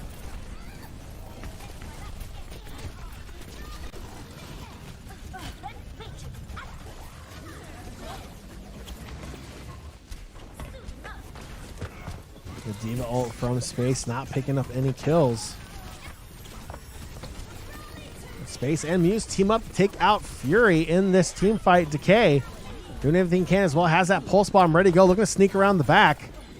I thought he was going to go throw it in right there and get the double. Unfortunately, not pulling the trigger on it. It does look like the Gladiators will be able to hold here, but the Justice still plenty of time in that time bank. 3:20 left to go. They still have Tracer's ultimate available for Decay. Looks like Maggie's getting very close on Wrecking Ball as well at 92%. Yeah, in that last team fight, Assassin's EMP caught 3 players. Justice were unable to follow up with that nice EMP to finish pushing that cart. And still 3 minutes to go here. Still looking pretty good for this Justice team. Just got to get around that last corner. And if you're Joey, just got to get that front bumper in, apparently. That's all you have to do.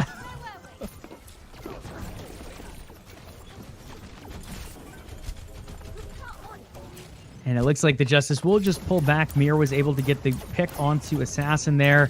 They're going to just go ahead and play around this corner, waiting for Assassin to come back. Mag's ult is up. No other ultimates too close and available for the Justice at the moment. On the side of the Gladiators, they do have a Tracer ult up. The next in line is an 85% Brigade ult. And Kevster's Pulse Bomb catches Tuba out. Assassin taking Mirror back out as well, but Muse, it's a 2-for-1 kill for the LA Gladiators. Justice having a hard time getting out of their spawn at the moment.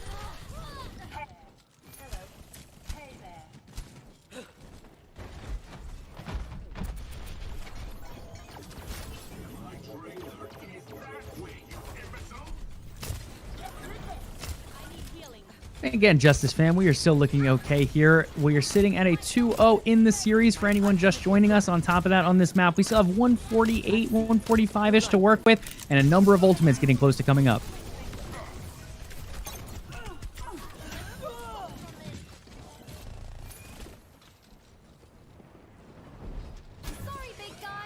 That's 2 kills there on the side of the Justice. That could set them up for some success here. Space and Shoot getting pretty low as well.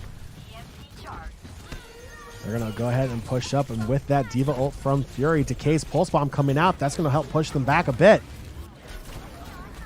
And Space catches Fury on that ult. They are so close, just under 3 meters to push. They're approaching 1 minute left, and they're pretty big time bank coming in with just under 5 minutes. Adaptive circuits engaged. Wrecking ball. 6 seconds. Assassin has that EMP ready to go again. Decay doesn't take too long for him to get that Pulse Bomb back up and running. Everyone else a little bit farther away except for Tuba.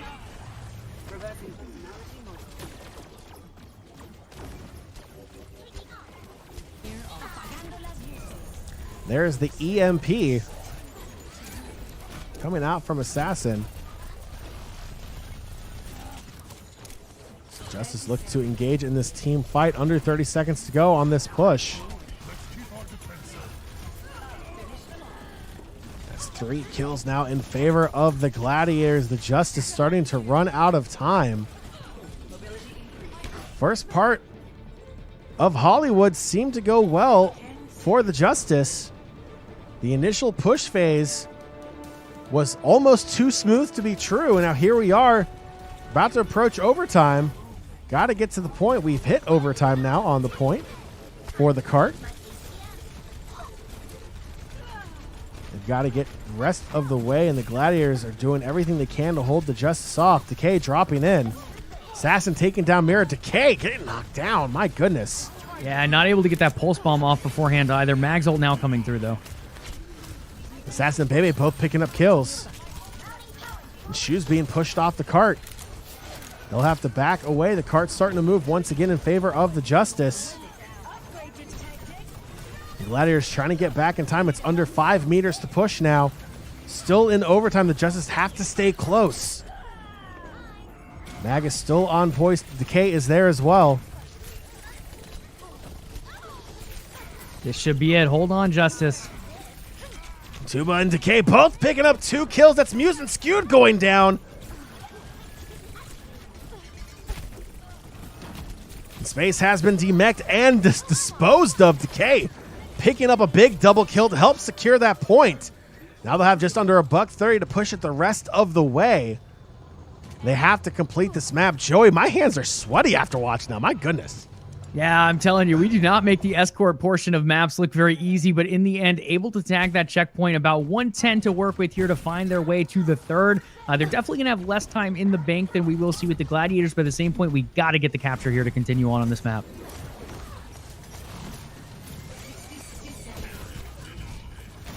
Under a minute to go. Not too much farther for the Justice. Okay, with that Pulse Bomb up and ready to go again. Assassin helping take down Muse.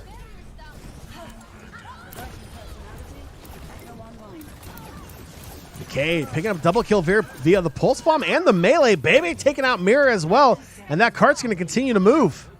Yeah, big stuff all around there. Fury as well, able to stay alive for a while on that Diva. That's a really, really big change there. Getting that ultimate off, able to keep it alive. Now Tuba's ult is up for the Justice. Assassin getting very close to calling out Bob from his Ashe.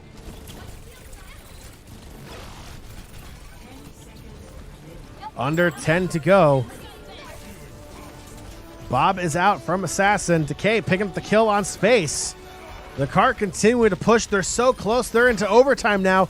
Just 1.5 to go, and they'll complete it with no time left on the clock. They'll get the courtesy 1 minute put back in their time bank. But, oh, talk about cutting it close. I mean, who needs time anyway? It's just a concept, right? In the end, the Justice get the job done. They do force this overtime. As you said, though, the Gladiators do end up with about an extra minute in the time bank here at 1:53 compared to 1 available for the Justice. We need to see a lot stronger defense on A here. When it came down to the first run for both these teams, they both allowed A to be captured very quickly, or rather the first point here. In the end, I think the Justice need to go with something a little bit different than they ran last time. It felt like they gave up the gate really quickly on defense. They need to be able to hold the gate a lot longer in something this quick.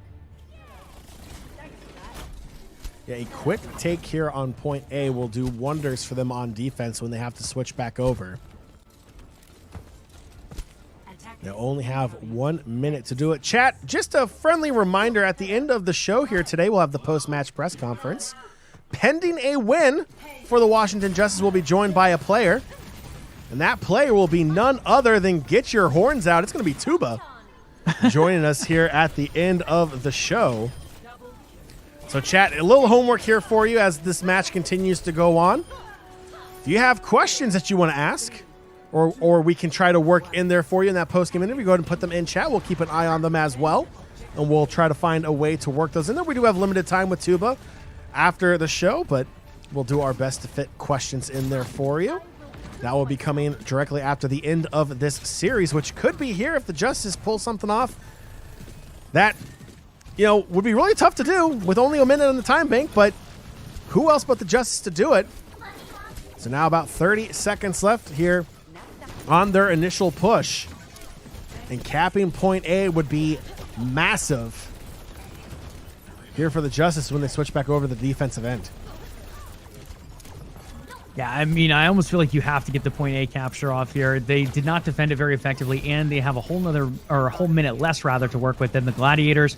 So far, not quite going in their favor though, as the clock is ticking down to 7.5. Yeah, already 2 players down on the side of the Justice. The Gladiators are going to hold on here as it moves into overtime. The Justice will have to pull out some magic. See Mag flying around and Wrecking Ball getting that overtime counter to reset. Now, baby, attacked on the back line by Mirror. That was uncalled for. As Fury takes down Shu, and Kevster takes down Tuba with that pulse bomb. Yeah, I thought for a second the Gladiators pushed up a little too far, but they were able to take out both supports there, and in the end, that will be the difference as they hold the Justice from capturing the point. That is tough. The Justice are going to have to do the exact same thing on the defensive end, and the Gladiators will only have to get the first tick, if I'm not mistaken, here on point A to take this map. They're down 2-0 in the series, and the Gladiators would love to take map 3 to try to get themselves back into it. But the Justice can make those plans a little more complicated here with a strong defensive hold. Buck 53. That's how long they'll have to hold here on point A. Ready for battle.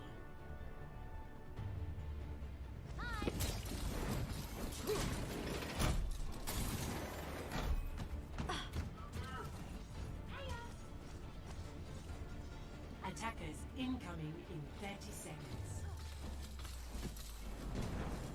As for the heroes, looks like it's a pretty standard setup for both teams. Tracer, Sombra, Wrecking Ball, Diva, Zenyatta, and Brig on the side of the Justice. For the Gladiators, they still have some time to switch things around, but this is a 6 that they usually stick with. Oh, last second change. Will Kevster bring out the Widowmaker? Maybe just to take a look around. He'll switch back to Tracer. Not a bad idea to try to scope out what the Justice have on the defensive side.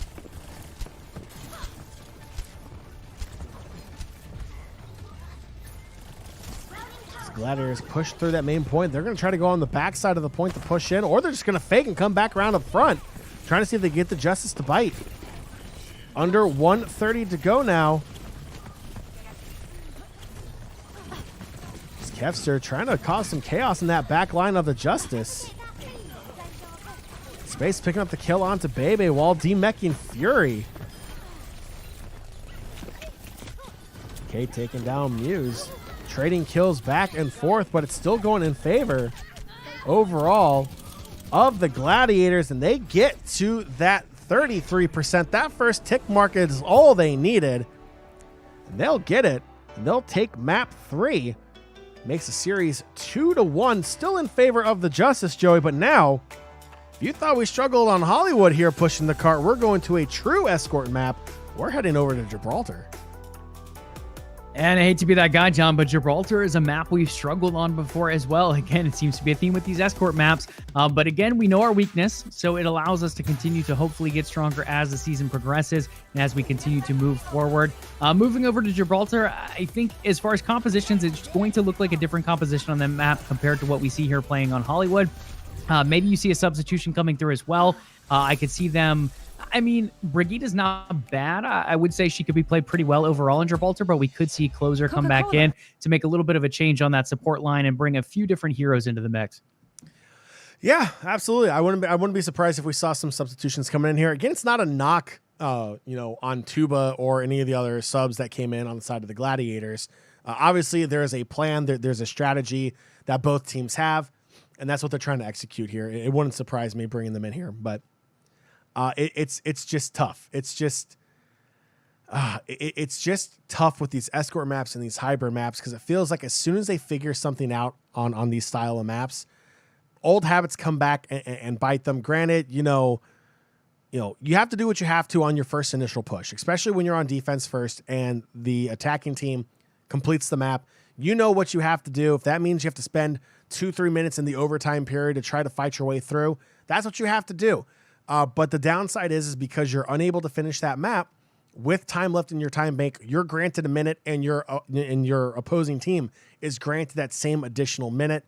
It's just tough. Not that it would have made a big difference here in this defensive hold for the Justice, but it's tough to continue to see the escort portion of these maps really prove to be almost like the Achilles heel for this team. Yeah, I think we got to take away the positives where we can find them, though. And one of those is the fact that we actually finished this map. The last couple escort maps we played, we have not been able to finish them. I believe it was Rialto as well as on Junkertown. Junkertown, we can barely even capture the first point. So again, this was not a true escort map, but looking pretty decent. It did take the full time to get the job done on the escort portion of Hollywood, but in the end, able to get that final capture off. As you said, John, the time bank not quite in our favor in comparison to the Gladiators with an extra minute to work with, and we weren't able to get the cap in the end. But slowly but surely, we are improving on these map types, or these portion of these map types. So hopefully we continue to improve in that, and we get another chance to as we do head to Gibraltar next for another escort run. Absolutely. And just a reminder, our next official co-stream will be on July 30th against the Houston Outlaws. 4:30 p.m. Eastern time. It's not a 3 p.m. start, which is nice. It is the 4:30 p.m. start, though, so mark your calendars accordingly and be here to cheer on the Justice with the rest of the Washington Justice family here on the official Justice co-stream on the official YouTube channel of the Washington Justice. And if you have not already done so, shame on you. Make sure you hit that sub button and the notification button here on the channel as well for all the amazing content that Justice put out for you, the fans. It's absolutely great what they are doing in their brand new headquarters in downtown Washington, D.C. If you had not had a chance to stop by those headquarters down there, they have a team shop. They have a cool little window you can take a look into the practice area, see the players practicing. They have a really awesome setup down there. Definitely worth taking some time to go out and see that area if you are in the DMV area, of course. If you're not, next time you make a trip down to DC, feel free to stop by, knock on the door, say hello. Who knows? Maybe you might catch some players there practicing, and and I want to say they did a virtual tour too, didn't they? They probably posted it on YouTube. So if you guys check out their YouTube channel, I believe it is on there, as well as on social media as well. I believe it got posted to Twitter. So a nice virtual tour for those who might be out of the country or out of the area as well. Absolutely. So Bulba, first off, Bulba, thank you so much for being so active in chat here today. Let's see. Bulba says every map played so far has had a different standout player from the Justice in Bulba's opinion. I can see a player of the match, Nepal, giving it to Assassin, Hanamura to Tuba, and Hollywood to Decay.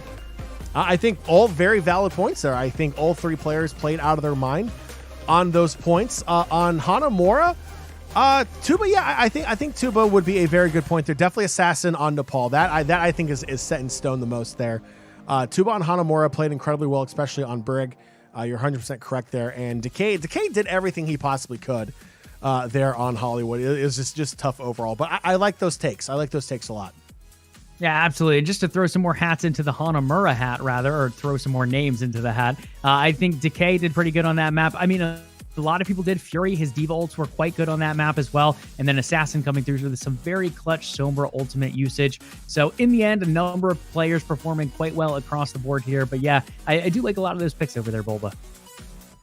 Absolutely. And we are just moments away from our next map. Map number 4, a.k.a. Gibraltar. Joey, it's an escort map. I'm going to keep bringing it up because I hate it. I hate it. I hate it. I hate it. I hate it. But we're going to have to try to push the card again, and we're going to have to do it on a map that historically we have not done well on. It's not like a Junkertown bad, but it's pretty close.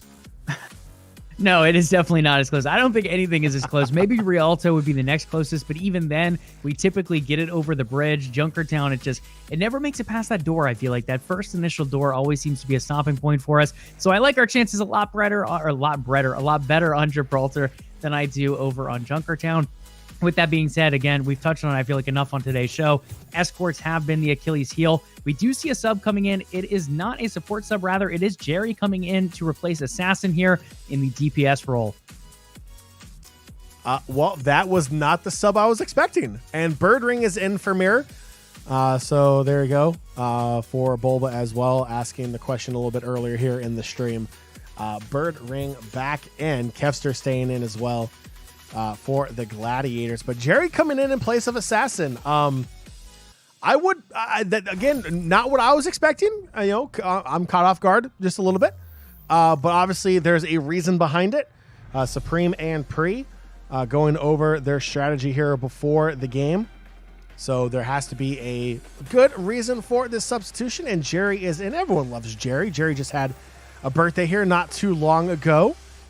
Now Jerry's getting to play here on Gibraltar. Yeah, I think one of the main reasons you make this substitution, Jerry known for his hit scan play, particularly on heroes like McCree, on Widowmaker as well.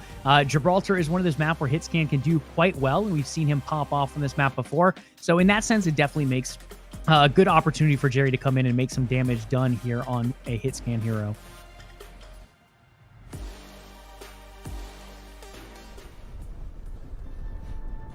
You see there, Birdring. Okay, 1v1 Widow. I would love to see that. We'll see what actually happens there in chat. Just a quick little glimpse. Every now and then they'll let us see in-game chat, which is kind of nice. Birdring is coming out. Oh, no, he changed. Birdring didn't keep his word. Shame. Shame on you, Birdring. Should have kept your word. I want to see that 1v1 Widow.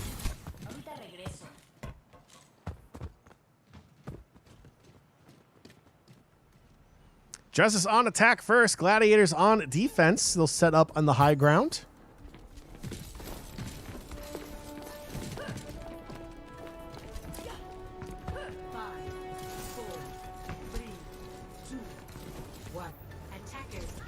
Justice will move out on attack first. Oh, and we get to see Fury Zarya come out on this one as well. Decay switching back to Tracer. Mag making that initial jump there on the high ground. Bulba 100% correct. You can't bait us with the Widow and then not lock it in. Like, it's not cool. I know, for real. He didn't even start on it. He pulls out the Sombra right from the beginning. No Widowmaker shown except what we saw in chat. So far, Mag playing very aggressive on this Winston. We've been used to this all season long and just getting the job done here. Him and Fury comboing up. A nice little double bubble action for the Justice. They capitalized on the double bubble composition back in May, bringing out here and getting some nice damage done to start off this map. And again, you can't point this out enough. Bebe and Tuba just absolutely healing Mag through everything. Mag was taking absurd amounts of damage from being aggressive, diving into that team. And Bebe and Tuba doing everything to keep him alive the entire way. Very, very impressive from our backline. Not only do we have the push advantage now here as Birdring tries to get sneaky around the backside, but we also have the ult advantage as our ult percentage timers, or percentage meters rather, are ticking up quite fast.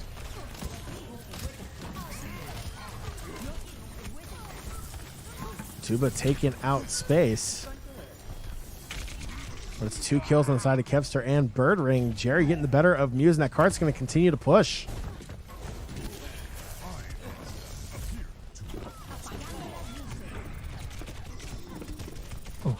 Attack coming out from Birdring, picks up 2 kills. Kevster Space and Birdring now 3 kills for the Gladiators. They'll stop the cart for now.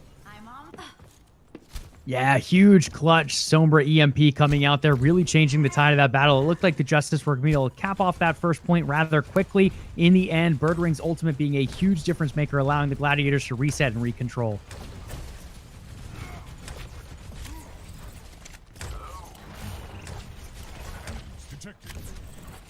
Justice regrouping for another push. Very close to that first checkpoint. They have a $140 to do it.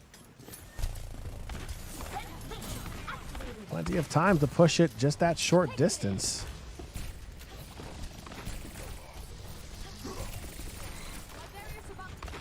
So 4 ults on both sides.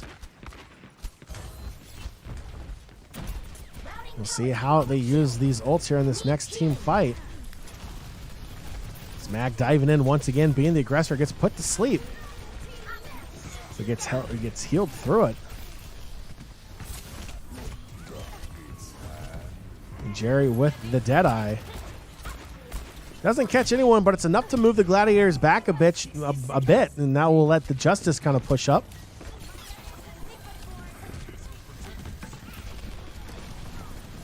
Base just continuing to rain down Diva missiles, not able to push them back completely, but the Justice having a tough time regaining control of this payload after their initial push.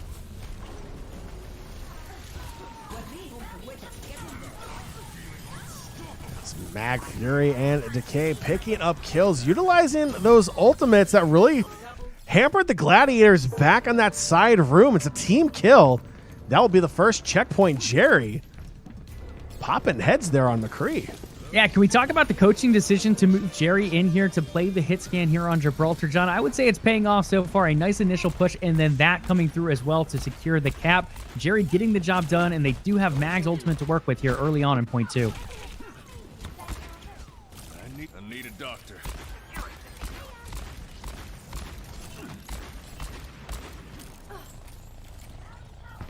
Jerry just going through bullets left and right. Cart continuing to push. Just over 2 minutes to get to that next checkpoint.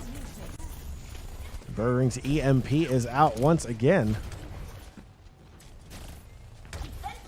Not really effective this time.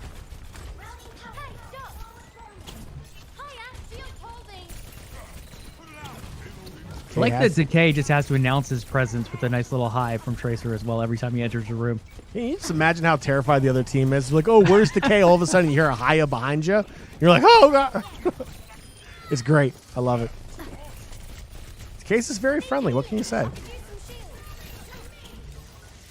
Absolutely. Setting the stage for this next fight is about to break away. The Washington Justice have a Tracer ult, McCree, and it looks like Mag's Winston ult available here, ticking up on a few others. Bebe next closest at 70%. The Gladiators popping ults across the board. They have a Tracer ult still available, not used.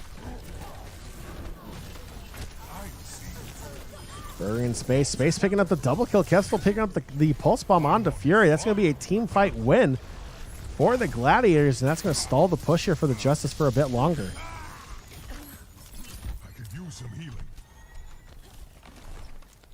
Just over a minute to go to get to the second checkpoint. They're not that far.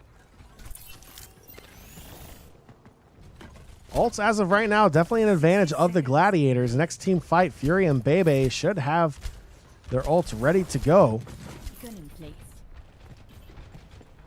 Yeah, not too much to work with in terms of ultimates, and not too much to work with the Justice in terms of time either at the moment. 45 seconds left to go to push for the second point.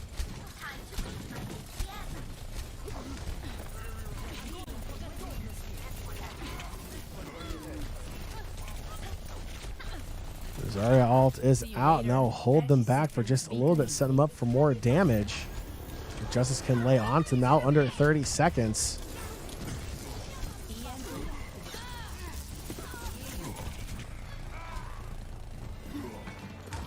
Space, okay, Jerry is able to take Muse down there. They have a chance to push here. 11 seconds left, though. It's going to be tough. 4 down on the side of the Justice. Under 10 seconds to go.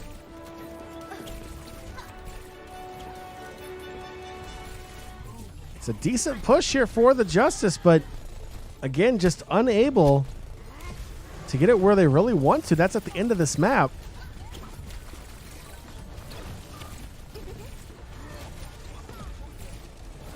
So overtime starts to tick down a little bit more. Kevster has that pulse bomb ready to go. Decay also just waiting, picking up the double kill. It's Decay trying to make a last stand here, looking to push this cart. But players are falling all around him. Decay is hacked. And they're not going to be able to get back to the cart in time. That is a tough, tough team fight loss there at the end. Decay tried everything possible to try to win that fight, picking up the double kill, just unable to push through. A decent push, roughly 50% of the map was pushed through for the Justice. Now they know what they have to hold here. We'll see if the Justice are able to do so. Yeah, Decay and Mag trying to get the job done. They're unfortunately not enough, as a number of teammates do fall in the end as priority targets, both supports. Not quite there long enough to get the job done and have that healing come through, as so much damage was coming through from the LA Gladiators. Now moving over to defense, though, at least they know their goal. They know that they can hold them here at the first point potentially, or at least to that midway point, as you guys see the marker up there on screen. We'll see how it all plays out here momentarily.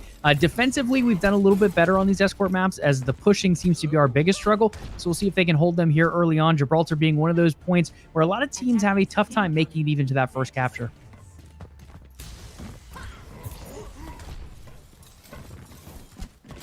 Switching sides. Will Kevster stay on the Genji? That's my question.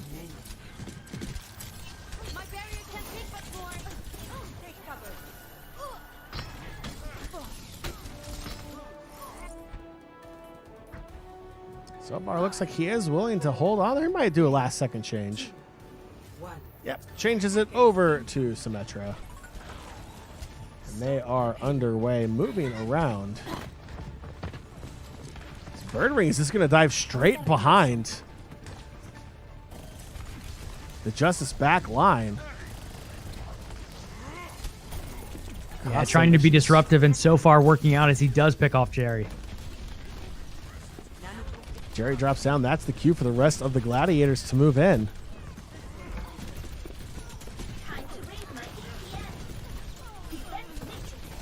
Birdring in space, picking up kills on Tuba and Fury. Birdring with the double kill onto Bebe. Now cart's continuing to push, and the Gladiators once again pushing the cart with efficiency right now. Yeah, not really what you want to see as a Justice fan here to get Gibraltar kicked off on the defensive side, as they do start moving toward that first point. We'll see if the Justice are able to contest here, as they should be pretty close.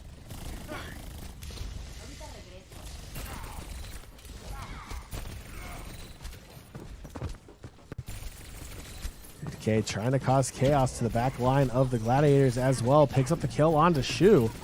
That's Pulsum looking to go for the other support player. Gets him in skewed as well. The Justice looking to hold on here before the first checkpoint, and they're looking good. Fury the double kill as well. Skewed and Muse dropping. Yeah, and that's exactly what you need to do if you're the Justice. I mean, that's just how you play Overwatch in general. Try to take down those two support players. Once they're down, the healing comes through. Not at all, actually, until the healers get back. So cutting out that healing allows the tanks to be more brittle, allows them to take it down, and then eventually pushing them back like they did here. Gladiators moving up to the high ground, looking to lay down some damage before jumping down to the point.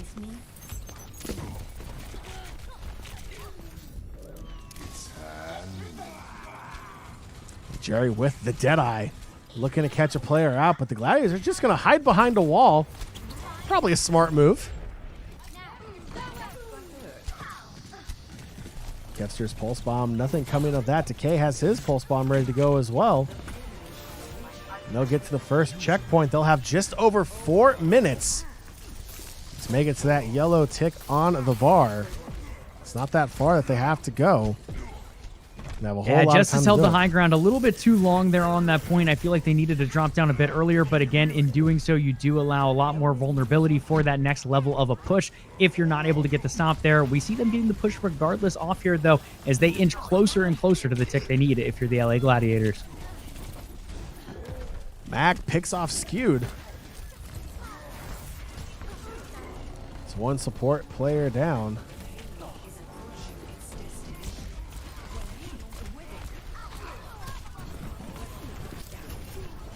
Tua drops down as well.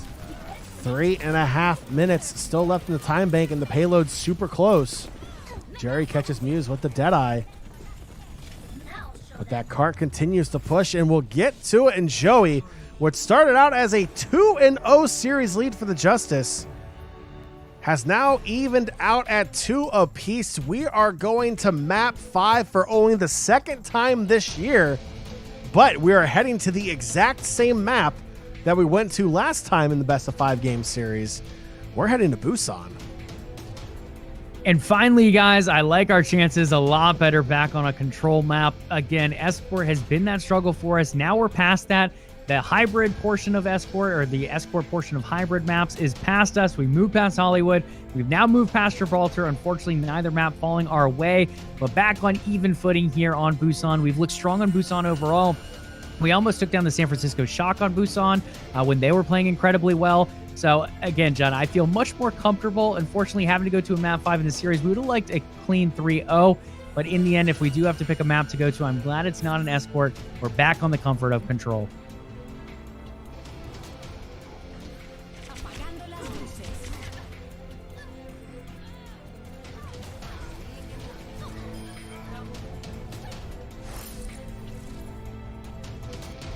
All right, so we're all even at 2 apiece now in the series with the LA Gladiators. Joe, we knew it wouldn't be easy. It's a very tough team. It's a team that's only lost 3 games all year. They have an 8-3 record. They don't go down easily, and nor should they. They're a very talented roster, very, very skilled in the game of Overwatch, and we're seeing it here on display. Their backs were against the wall for the past 2 maps, and they were able to pull out wins. That's a good sign of a team that is mentally strong and able to bounce back.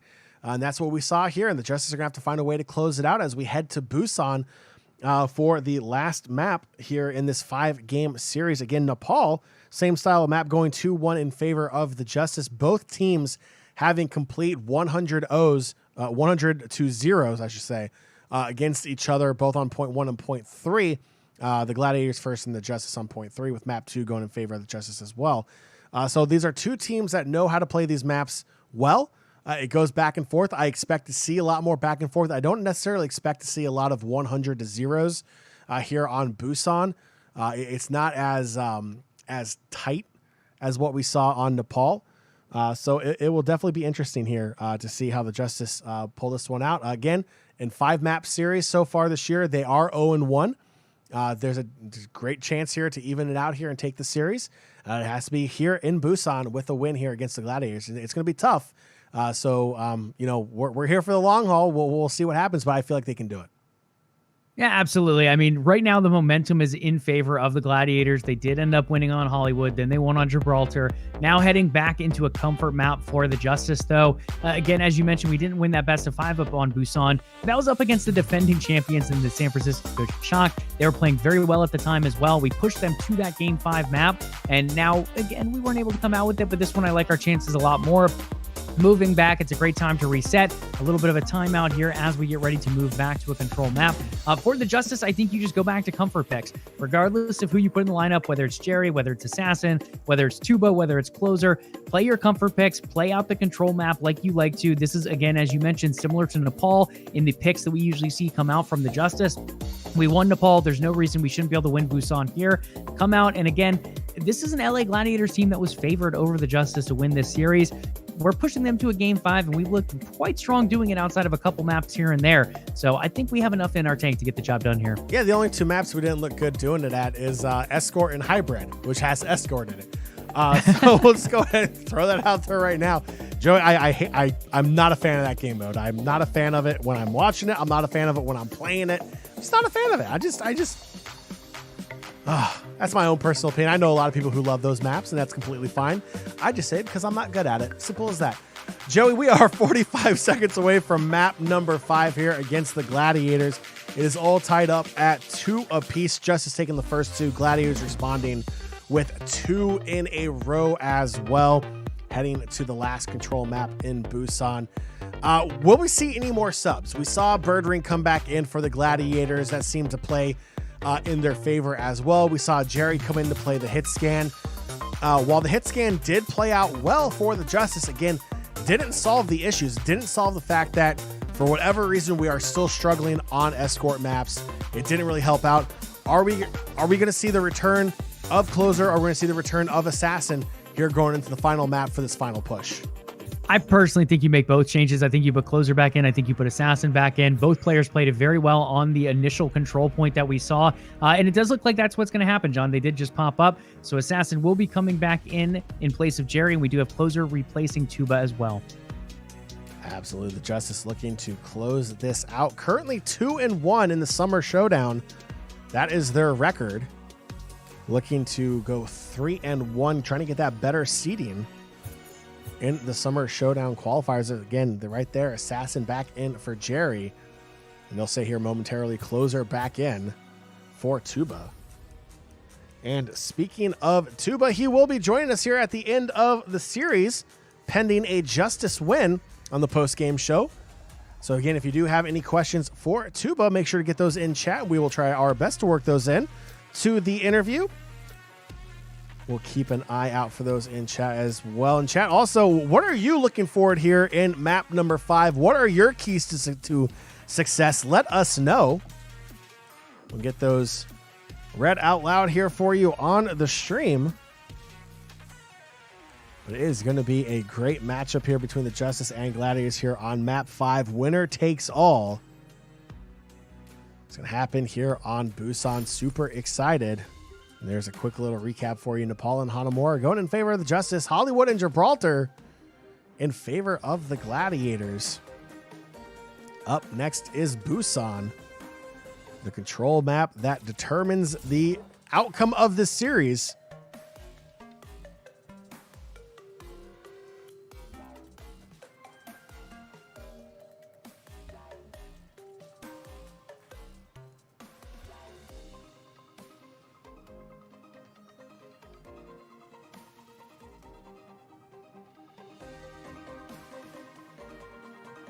We are loading into map number 5 here into Busan. Again, if Nepal means anything here in this series, you have to favor the Justice here. In fact, I feel like you have to favor the Justice in general when it comes to control maps. They've played incredibly well the entire year on these style maps. Again, that last 5-game series against the Shock, it went all the way down to the 3rd and final point here on Busan. And it was back and forth the entire way. Just overall, the Justices seem to perform better on these control style maps. So we are heading out, and we're seeing a lot of the same things here. We saw the Symmetra start for both Decay and Kefzer, and then they quickly switch back over to Tracer once they get their teammates that quick start through the teleporter. Yeah, pretty standard start coming out there from both sides. One thing to mention as well, compared to what we saw in Nepal, it does look like the Gladiators will be running Kefzer and Birdring this time as opposed to Birdring and Mir. Assassin back on Sombra. We'll have the chance to use those EMP blasts on the Gladiators to really help turn the table on some of these fights. And the Justice capping the point first as Decay takes out Skewed.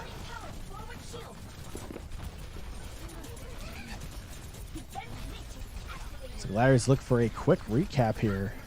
Fury just getting the job done here, and Bebe and Closer just laying down beautiful healing. Fury never really even getting dangerously low at all there. That was a great hold by the Justice, now over 20% here on the first point of Busan. Looks like the Gladiators are trying to take this fight on 2 different fronts, splitting it up just a bit, trying to catch the Justice off guard.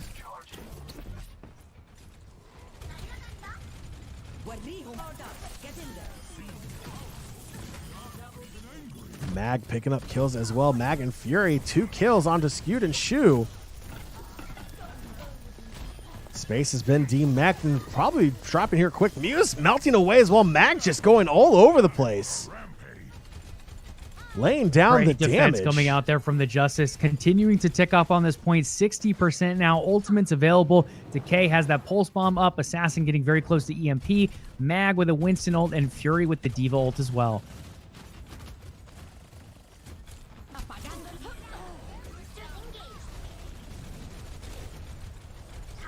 EMP coming out on the side of Birdring catches quite a few on the side of the Justice. Assassin still holding on to his EMP. And will now use it, catches 2 and Muse in space. And the Justice holding on to control the point, now hitting 90% on their initial take. Space and Birdering are trying to change that right now. Fury's doing everything he can to hold on to control. It's slowly ticking in favor of LA, and the Justice will get all the way to 99% before the Gladiators get their first cap here on Busan. They have quite a long way to go. One good team fight in favor of the Justice, and the first point is theirs. And Fury actually going down in that fight, John. For a while, I was wondering if he was unkillable here on this Diva on this map. Just able to get the job done time and time again, fight after fight. Finally going down in the end, as we do see the Gladiators end up capping that, continuing to work their way up to 25% as the Justice get ready for some new ultimates to come up with Decay's Tracer and Bebe's Ana.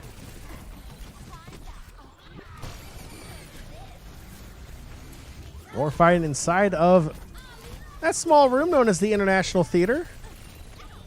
Just next to the point. They're trying to make their way on there. Kevster picking up the double kill as well. Now over 40% for the Gladiators.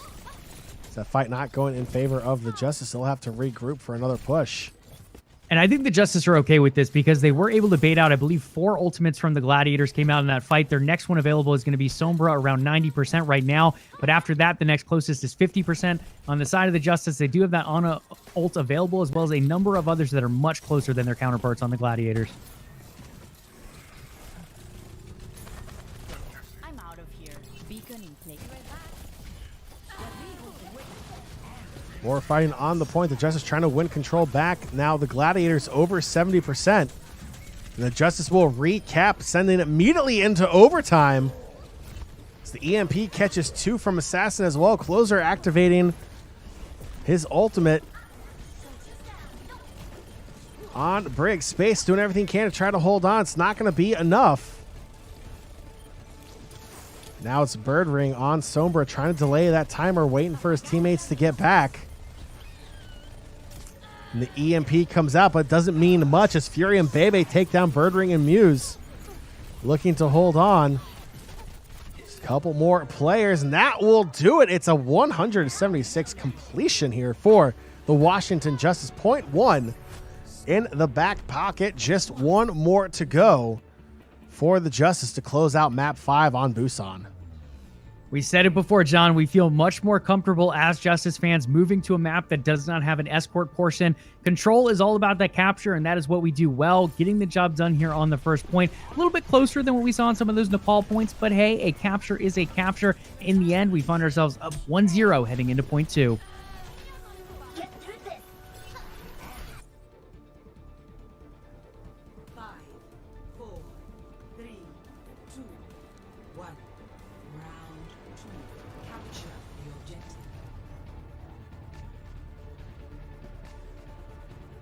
Both teams a similar start once again here on the second point for Busan. Again, this Gladiator teams had their back against the wall for maps 3 and 4, and they were able to pull it back. They're gonna have to do the same thing here, down 1 point in Busan already.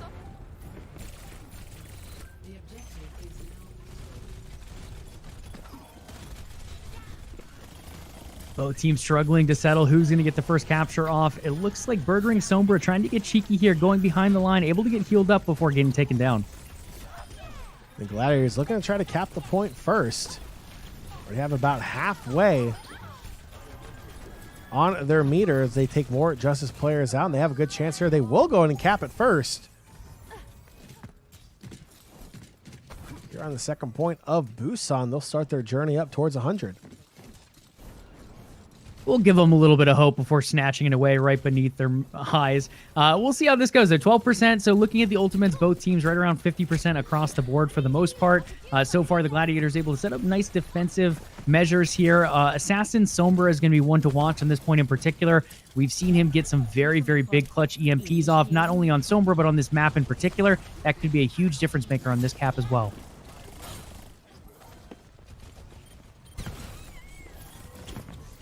Assassin taking down Muse around the point. Kevster with that pulse bomb ready to go. Just waiting for his chance to use it. Fighting back on the point. The Justice looking to get their first cap here on their second point of Busan. So Gladiators approaching 50%.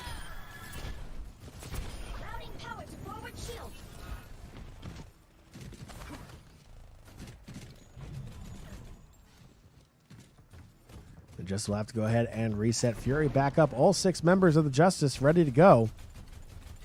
So now the Gladiators over 60%. The Gladiators all have their ultimates up except for Kevster, which we all know on Tracer, that's just a matter of seconds, it feels like, before that's back up and ready to go.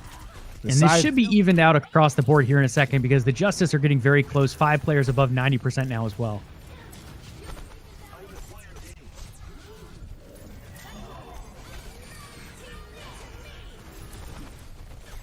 Ults are being popped. Closer and Skewed both using their Brig ults. Bebe using Transcendence as well. Moving on to the point. And the Gladiators at 99%. The Justice able to cap it finally into overtime for their first possession of the point. They'll have to hold on as the Gladiators are back immediately to challenge. I think the only thing they're going to hold on to here is hopes for a map 3 because it looks like the Gladiators are going to retake this. It's going to be tough for the Justice to find a recap. Not many ultimates available. They do have Assassin's EMP, but getting back to that point is not looking too easy. Well, they have to move quick. Assassin was about to use his ultimate before he dropped down. Does not look like he completed the ult before his death. Very untimely, and that's going to even it up, Joey. It's been even the entire way. We're in map 5. It's a best of 3. Each team has 1 point apiece. Why not go to the final point here on Busan? I mean, this is kind of what we expect from these two teams as well, John. They're right next to each other in the standings, not only for the Summer Showdown, but for the overall league standings for the season. Both neck and neck, both right around that top 5 portion of the standings. Looking very good here. Now, this particular point is one that the Justice particularly win most of the time. Hopefully, they're able to get the job done here. Both sides looking phenomenal here on these capture maps. We saw really good stuff on both teams on Nepal. A little bit of a different lineup coming out here from the Gladiators on Busan. So far sitting at 1-1, but the Justice have the tools to get the job done here as they look to take on point 3. Just make their way to the high ground first. A lot of fighting on this point takes place on the high ground before they'll drop down to the actual point. That's what we're seeing here again. Assassin again back on May. Caused a lot of issues for this Gladiator team back on Nepal.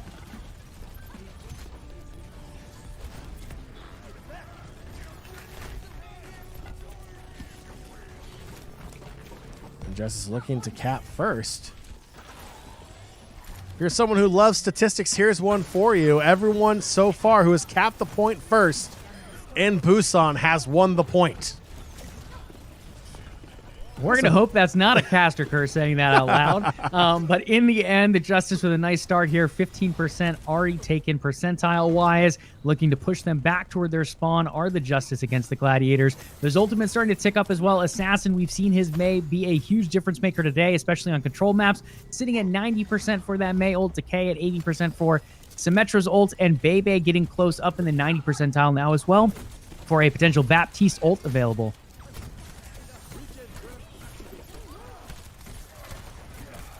Justice now through 40%. Decay and Mag both pick up kills.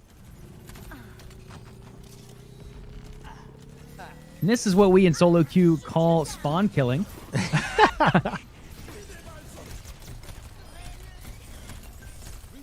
And after gifting the Gladiators a quick cool 11%, the Justice will get control back. And we'll push up and try to bully the Gladiators back here a little bit.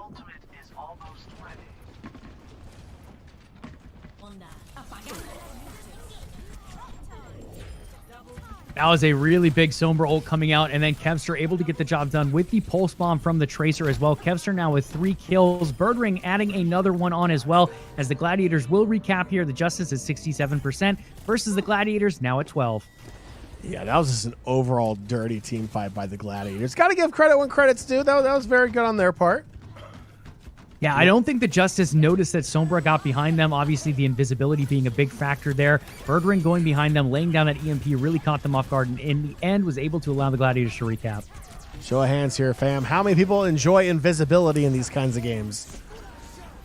Mag picking up Not the biggest fan, but I am a big fan of Fury's ultimate there, John, as that Diva ult coming out, doing some big damage as the Justice look to recapture here.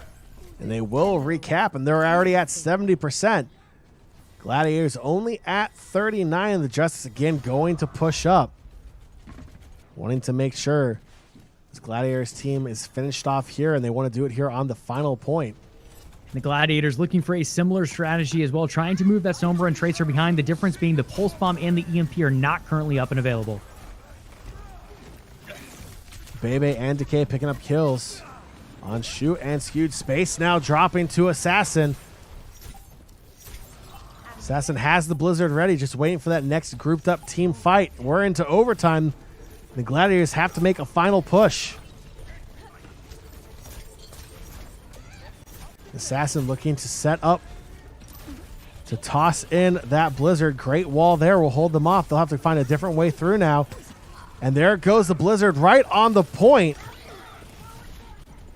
That will hold them off just a bit, long enough for Decay and Mag both to pick up kills. Mag onto Space as well. 3 down on the side of the Gladiators. Still in overtime, trying to tick down. And that is going to do it. The Justice will hold on.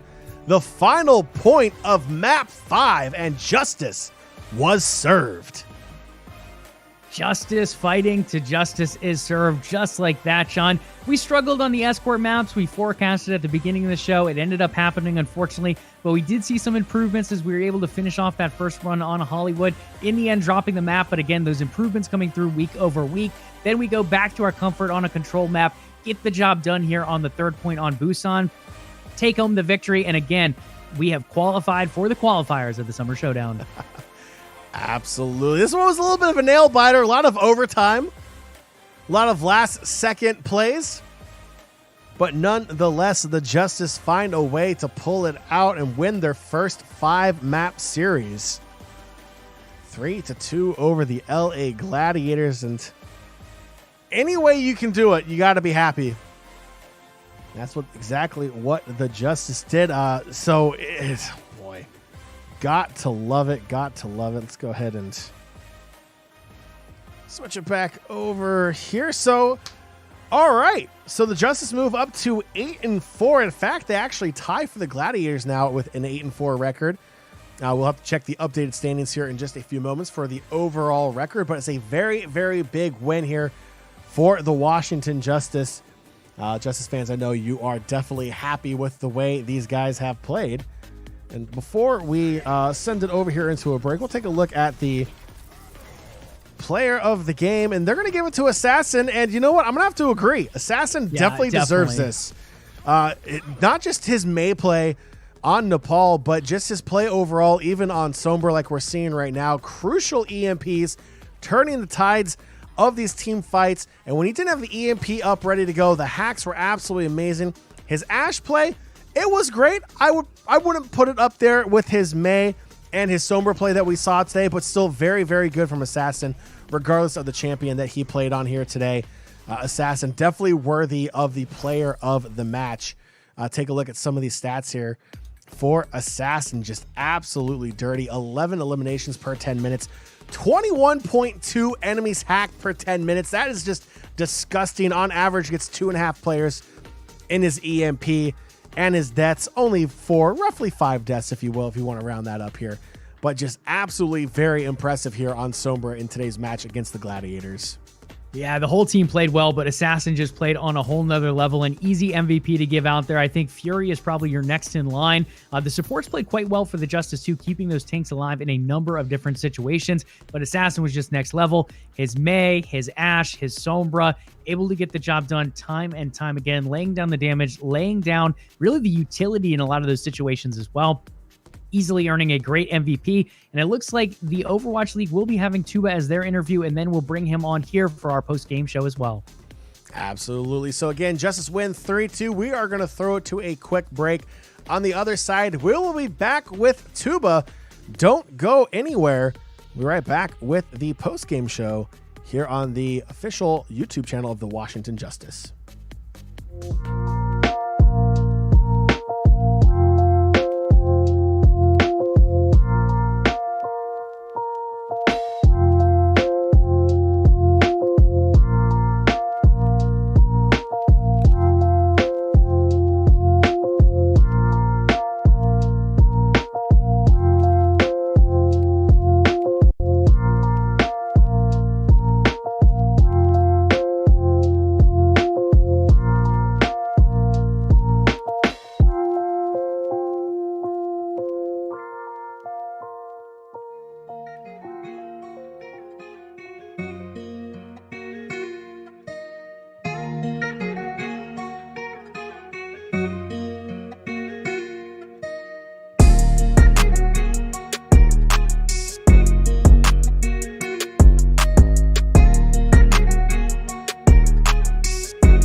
All right, everyone, welcome to the post-match press conference.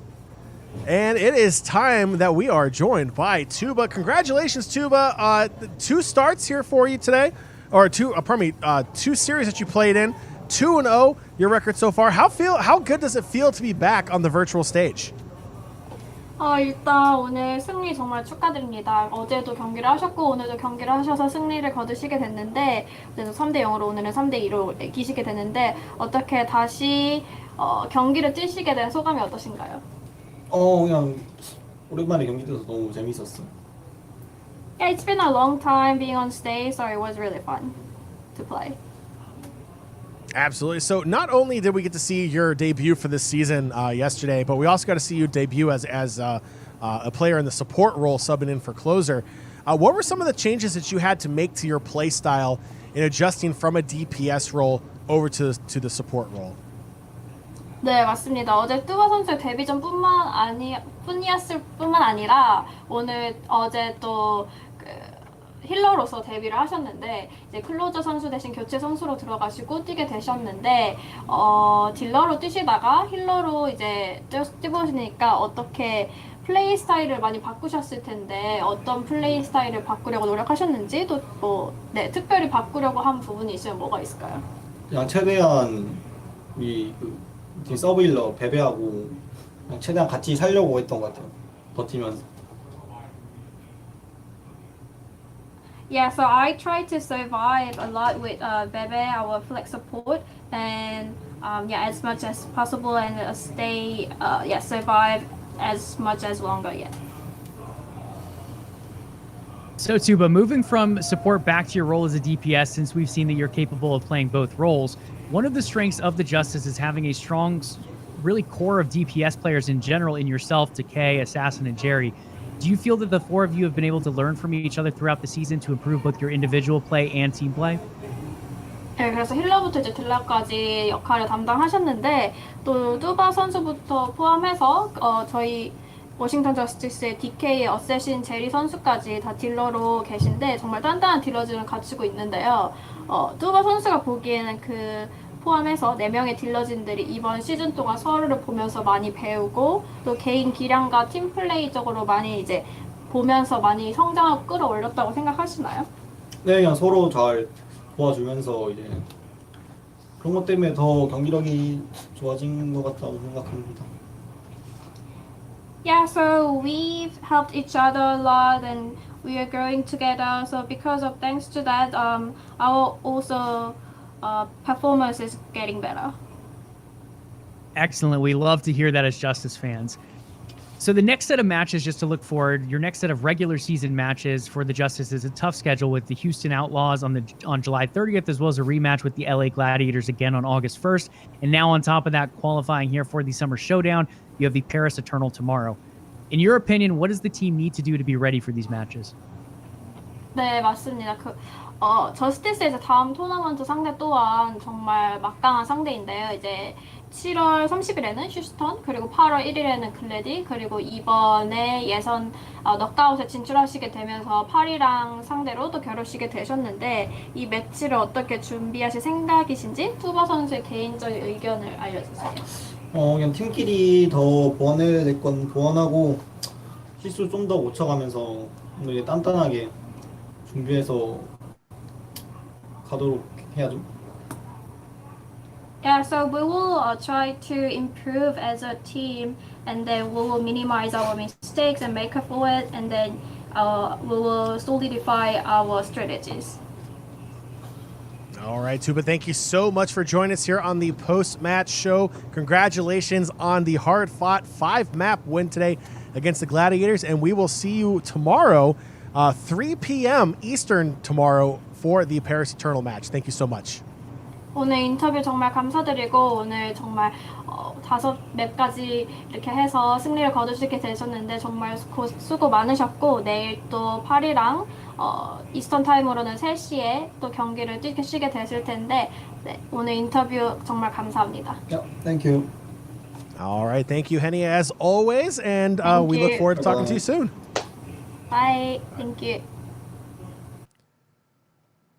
The next co-stream match coming up will be the 30th of July, 4:30 p.m. against the Houston Outlaws.